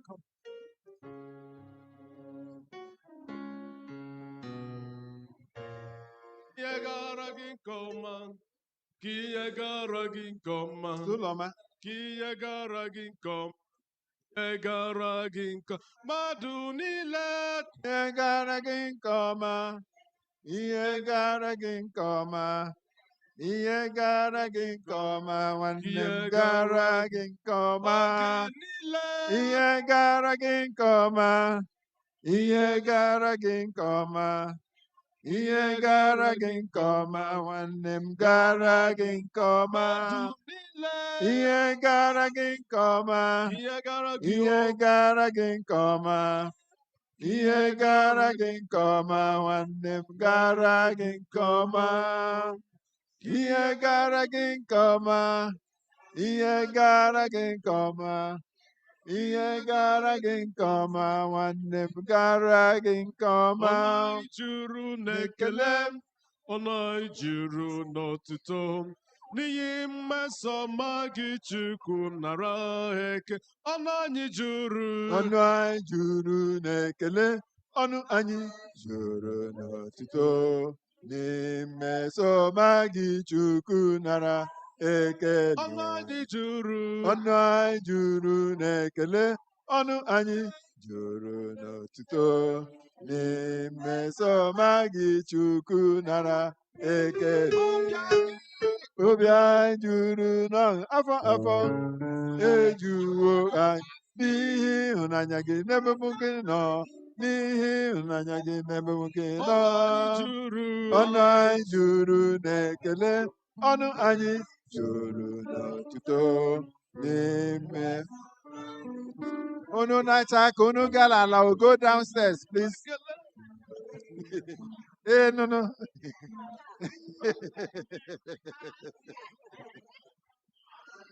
Go downstairs, please. The candidates are so happy and they want to see you downstairs. Tabia, yeah.